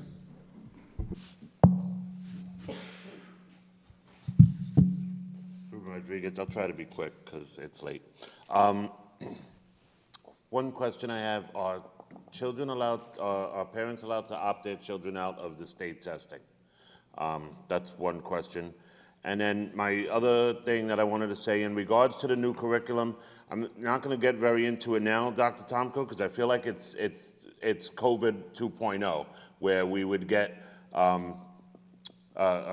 these are the rules, and then 2 weeks later we'd make a plan, and a month later the rules changed again, and we were chasing our tails. What I would ask you to do, and instead of, I know some of you have wanted to sign on with Senator Goppel, who has a bill that says that they'll tell the parents what's going on before they do it. Let's cut the head off at the snake. We need to go to Senator Ruiz and cut this out. She is a friend of Belleville. She has no problem coming and hanging out in Sandy Lane every time she wants to photo op, because she can't go to any of her schools in Newark where they have a 5% math proficiency. So she comes to our schools to show off, and then she's gonna, let's be honest, we need to go right to our own senator of our own town and talk to her. A lot of you are friends with her. She's here all the time. A lot of you have friendships with her. I know it. I see it. Let's, and I know we don't want to go after the administration. I know we get a lot of money from the town, and you could say we get money because we're an underprivileged town. If you look at the towns that got money and you look at the towns that didn't get money, they go right across party lines in the last election. And there's no, you could just look at Nutley as to why they didn't get money and we did. But yeah, that's all I got about that. Please let me know about the testing. I am curious about that because it has been causing a lot of anxiety to our children and undue stress. But that's it. Let's get, oh, yes, one last thing. Please, for the love of God, can we please send our emails in and ask these questions? Because I couldn't even kiss my kid goodnight tonight because she's in bed. I've been here 3.5 hours for a 3-minute question. There's a meme that this is a meeting that could have been an email, and this actually could have just been an email. All right, so thank you very much. Have a good night. See you then. Just through the chair, real quick. Yes, thank you, Mr. Rodriguez. There is an opt-out for the testing, but I can get that to you. Unless it's changed, I have to look a little deeper, but we would inform the parents of that. Mr. Rodriguez, I just want to say, I mean, you're obviously a proficient attender at these meetings, and I think the board really appreciates that. But there's certainly nothing that stops you from sending an email any time of day and any day to the board's administration or the board members. I know you wanted to address publicly, but other questions that you don't necessarily need publicly, you can, at any time. You don't have to wait, once a month or twice a month or whenever a meeting may occur in any given period. Okay, sir?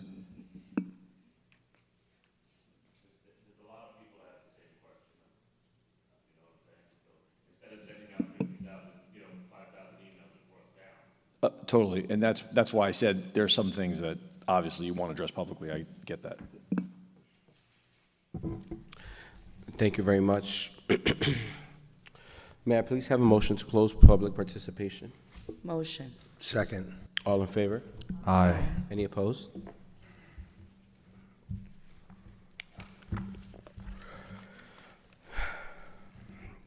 So, I guess we get down towards the end of our meeting now. We're going to go ahead and open it up to our board members to give committee reports.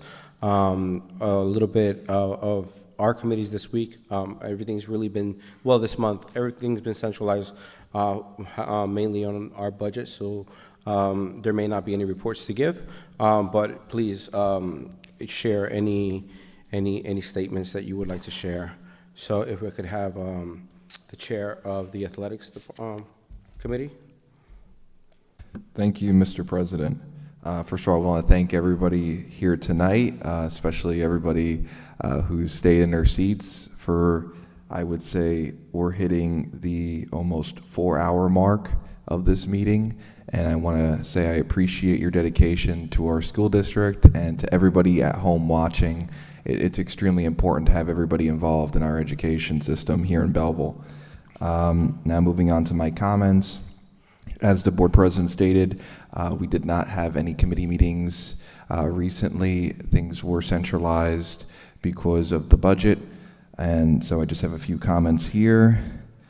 Firstly, I would like to say, as was stated earlier at the meeting, the financial situation of our district is strong, and this is huge progress that has been made over the last few years. I think this is something that we should all be proud of. As Dr. Tomko has stated multiple times, we were at one point in over $4 million deficit, and we were over $19 million in inadequacy in regards to spending, and now we are making up the difference. And just to point out, when you look at other districts, they do receive more in regards to the formula for their schools. We saw Nutley was above the 50% mark. We saw Bloomfield was nearing it, and in Belleville, we are in the 38% range. Every time I see that, it really makes me disappointed, but unfortunately, this is the situation that we have been left with. But when we look at this, it really is a testament to the great work that we've done here over the last few years and really making up the difference and catching up, and not only catching up, but thriving with the situations that we currently face financially. Further, I'm very grateful that there was more clarity on the concerns regarding curriculum tonight, and I think Mr. Rodriguez, although he's not here, he has left. I don't blame him. It's been a long meeting, but he did bring up some very valid concerns that other parents in the community who have reached out to me personally and other board members and the administration about curriculum changes that were proposed by the state. And I think that these are valid concerns, and I think everyone should be involved in the educational system. I also want to stress the importance of transparency. And yes, as Mr. Rodriguez noted, the Senate chairman of the Education Committee, Senator Vin Gopal, he has proposed new legislation to ensure that parents are educated about everything that is being changed with the curriculum that is being proposed, and that there will be an opt-out option.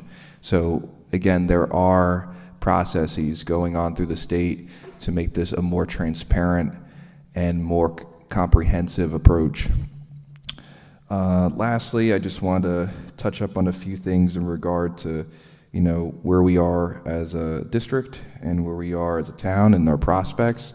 I think, again, when you see all of the growth going on, you see the great progress with our educational system, it really does beckon the question of where else can we go, because we are making huge leaps.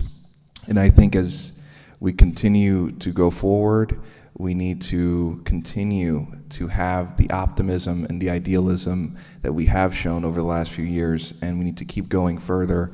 And when you look at these other districts, when you look at just around the country, when there is a will, there is a way. And we need to continue to do the best for our children. Yes, it is costly running an educational institution of this size, of any size, but it's worth it, because at the end of the day, our children are our #1 priority, and we can never and should never cut corners on their education. I also wanted to just touch up that it is Autism Awareness Month, and that's why I'm wearing blue today. And I really just want to stress everybody, just remember to treat everyone fairly, and to remember that we are all different, but it doesn't make us any less valued, and that we all need to come together and care for all of us and all each other. Thank you, and have a great night.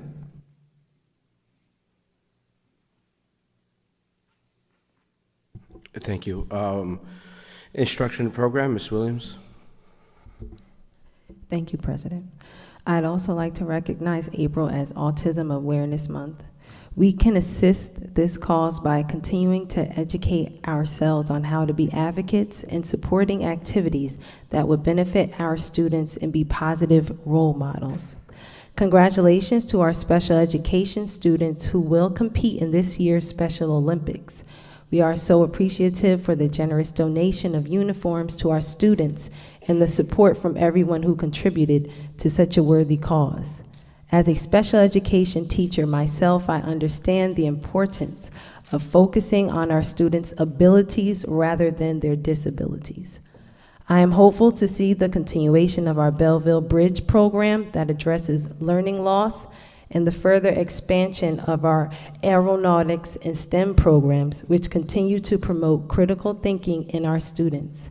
Lastly, I'm hopeful that with the expansion of our pre-K, it will positively impact the educational careers of our students and foster a strong learning foundation. Thank you and have a good evening. Thank you, Ms. Williams. Operations, Mr. Tunis.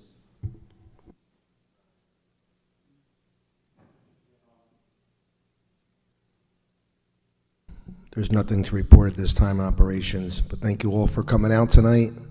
And I know it was a very long meeting, and I hope we were very thorough and answered everybody's questions. And that's it. Thank you. Finance Chair, Ms. Dennis. Nothing to report as far as Finance Committee. I think we went through that enough tonight. Thank everyone for coming out, and I want to echo again the curriculum. I'm watching it very closely, and I'm curious to see what happens in the upcoming months with this new health stuff.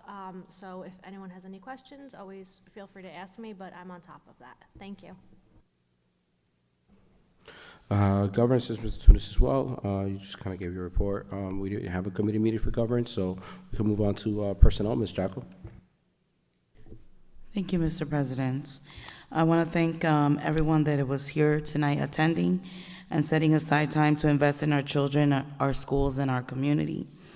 In regards to Mr. Frantantoni, I wanted to thank him for being a community advocate. I kindly request an email is sent to Mr. Frantantoni answering all his questions from tonight. because I think that a lot of back and forth happened and perhaps some information was missed. And please, can I be CC'd on that email? I do not have a committee report. I wanted to do a report regarding the National School Boards Association Convention that I did attend on April 2nd till April 4th. I attended the National School Boards Association Convention. Every year this is held in a different state. This year it was in San Diego. I attended various classes regarding improving achievement for all and closing gaps. I attended equity in schools classes. I also attended ensuring all students achieve, tips for board action and accountability. I also attended a class regarding expanding ESL, using policy to promote diversity, equity, and inclusion, and also a class that they offered regarding diversity recruitment. The NSBA also had a wonderful opportunity to bag hundreds of supplies for homeless children at the convention, so each trustee was able to donate their time if they wished. It was a great opportunity to help the community. I also wanted to mention, as the Vice President of the Essex County School Boards Association, I wanted to remind my Belleville trustees, our BA, and our superintendent that there is a meeting on May 11 at 6:30 p.m. in person, where we will honor our unsung heroes. Each school nominates a student each year who was an unsung hero at their high school. I look forward to seeing you all there to support our Belleville student that will be selected this year. In regards to some comments about behavior in the community, I had mentioned something during one of the other comments where we spoke about HIB. So, I mean, it happens in school, harassment, intimidation, bullying, outside of school, different things. It's all interconnected, in my opinion. And I recall back in my PTA days, we had after-school activities for the children as PTAs, PTOs, HSAs, OPEs, to keep the children busy. We also had, I recall something called Books and Baskets, and they had supervision available during those hours while different schools, it happened in every school building, and it kept the children there till 8 p.m. It kept them busy. You know, I do not support closing access to our facilities, such as the Clearman Field, because the reason we invested all that money was to give access to the community to have something to do. As our board president mentioned today, he's going to make sure that we have that supervision needed on those grounds so that at the end of the day, the community, the children are serviced, and we are in a safe environment as a community also. So hopefully, as Dr. Tomko stated, you know, he's working on that, and I hope that we can definitely have our students doing different activities in these facilities and making sure our community is safe, obviously. I want to thank everyone for coming again and see you at the next meeting. And happy Mother's Day in advance to all the moms, teachers, et cetera, before our next meeting. Vice President Benamitni. Thank you, President. Good evening, everyone. Thank you for coming out. I will just echo a lot of what everyone said, but I also want to comment on this middle school project and the purchase of the properties that are there and the ideas of what's to come. I think that we've done so much here at the high school, and I think I said this before, the beautification, the amphitheater, the outdoor eating area now, the branding, the blue and gold, the Buccaneer. We've done so much here that we've neglected the middle school to the point where the last couple of years, people were not looking at it favorably, especially parents. So the reality was, what can we do to the middle school to mirror what we've done at the high school? And sometimes things just fall into place. The fact that these buildings were being sold at almost the same times put pressure on everyone to sort of react and get in the mode to see what could be done. And I have to thank everyone who worked so hard, because we're at this stage where we were able to get a bond approved to be able to purchase properties, to be able to expand the middle school, to really think beyond now the means of what we were originally thinking. So for the students there, for the teachers there, the morale that they probably did not have, because there was stuff being done here, they can now look forward to, and hopefully will have some input with as well. I just know that they will really enjoy what's to come. So the other part of that is, I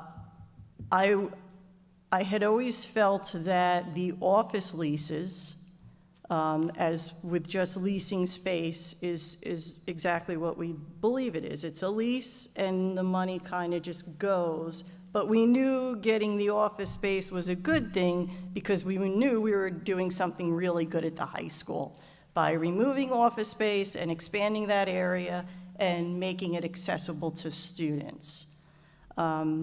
So now the other opportunity is the Eastern International Building has office space. And I think I may have put a little pressure on the superintendent and the BA. I began pulling checks, and I kind of began stomping my feet.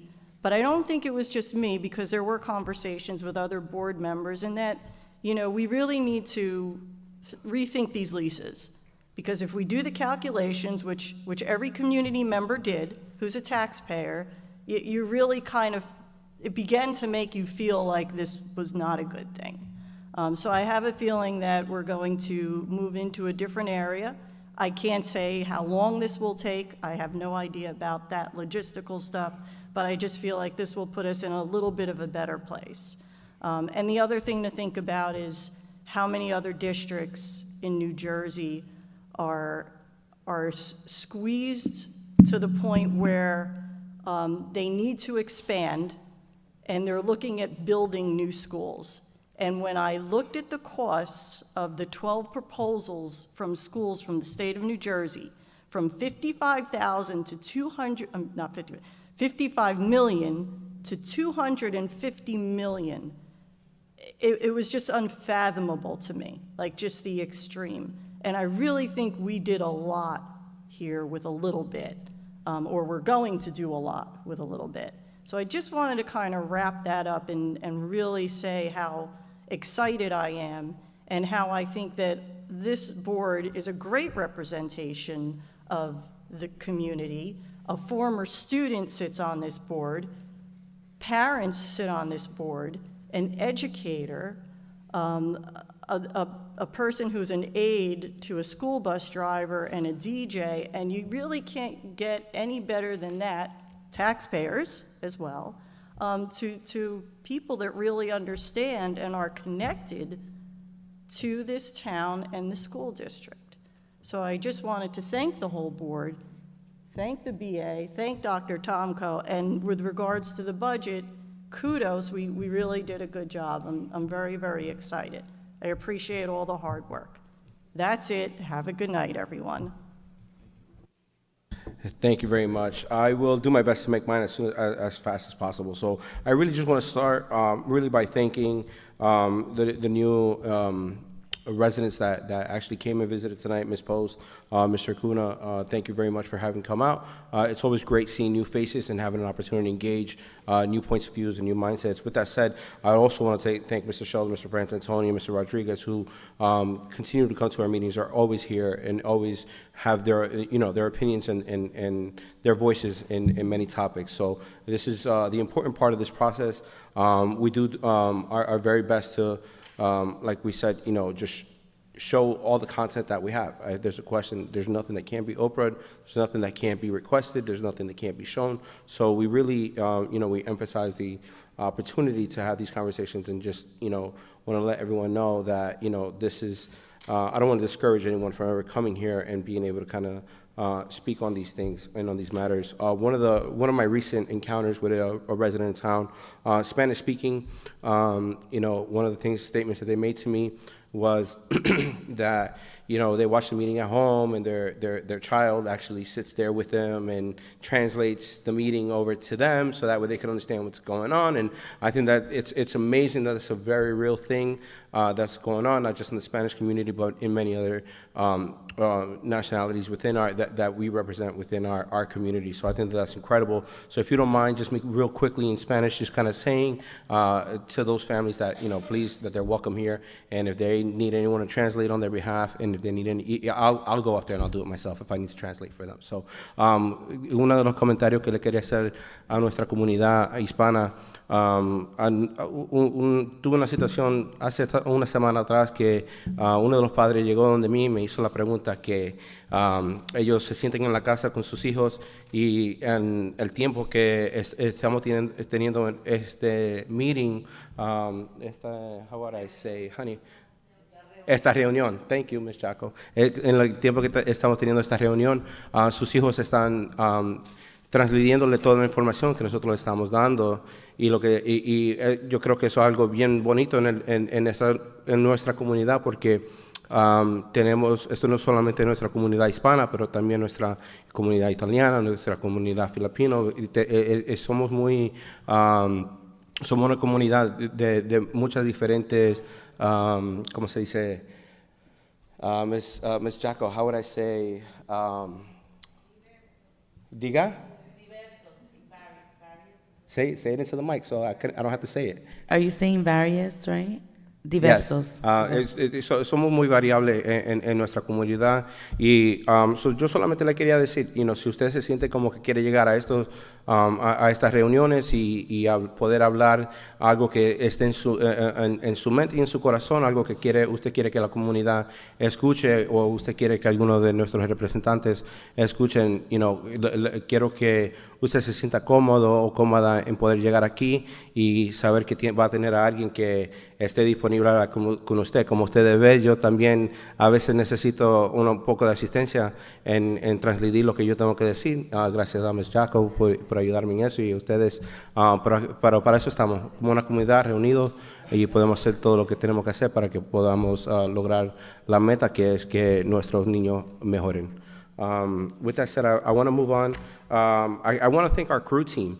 I got to spend, what was it, 3, 4 o'clock in the morning? I think we were on the road getting ready to go set up the crew tents in Philly. It was incredible being there. Literally spent all day on the grill for them, just seeing these kids and their sense of camaraderie and their ability to come together. It was just something that, I literally just had to sit back and just watch our kids just be we had to offload a pickup truck, 2 pickup trucks, a trailer with the boats, and a trailer with just equipment. And these kids were on it. They were like, no, what can I do? Let me move this. They were just like clockwork. They were amazing. They helped set up. They helped break down.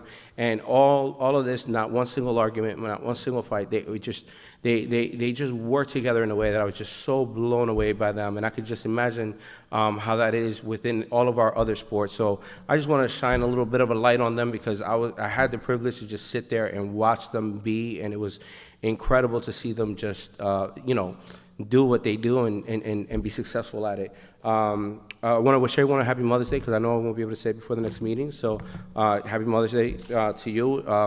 The work that you do as mothers is incredible. The impact that you give to our children there's nothing like it. So, from a son and a husband who has an amazing wife that is an incredible mother to my children. I just want to thank you for everything that you all do. I echo a lot of the stuff that we speak here. I do appreciate that Mr. Acuna brought some light into the conversations and actually started the conversation that we're going to be having within our community. I'm excited about having these things. Being up here is making some of these tough decisions. It's what we have to do, and we have to have the hard conversations. I know that this is going to be one of them. It's something that we've all been really speaking amongst ourselves already. So we're getting ready, and I hope that you make it back into this auditorium to have those meetings. Again, I don't want to touch on anything else that we already spoke on. So I just want to once again thank you all for being here. Thank you for sticking with us till the very end, and thank you everyone at home for tuning in and sticking with us as well. Thank you. May I have a motion to adjourn the meeting? Motion. Mr. President, can we have that translated in Mandarin, please? Excuse me. Oh, do we have a translated Mandarin? Italian? Anybody? No, that's not just joking. Bien trabajo. Motion. Second.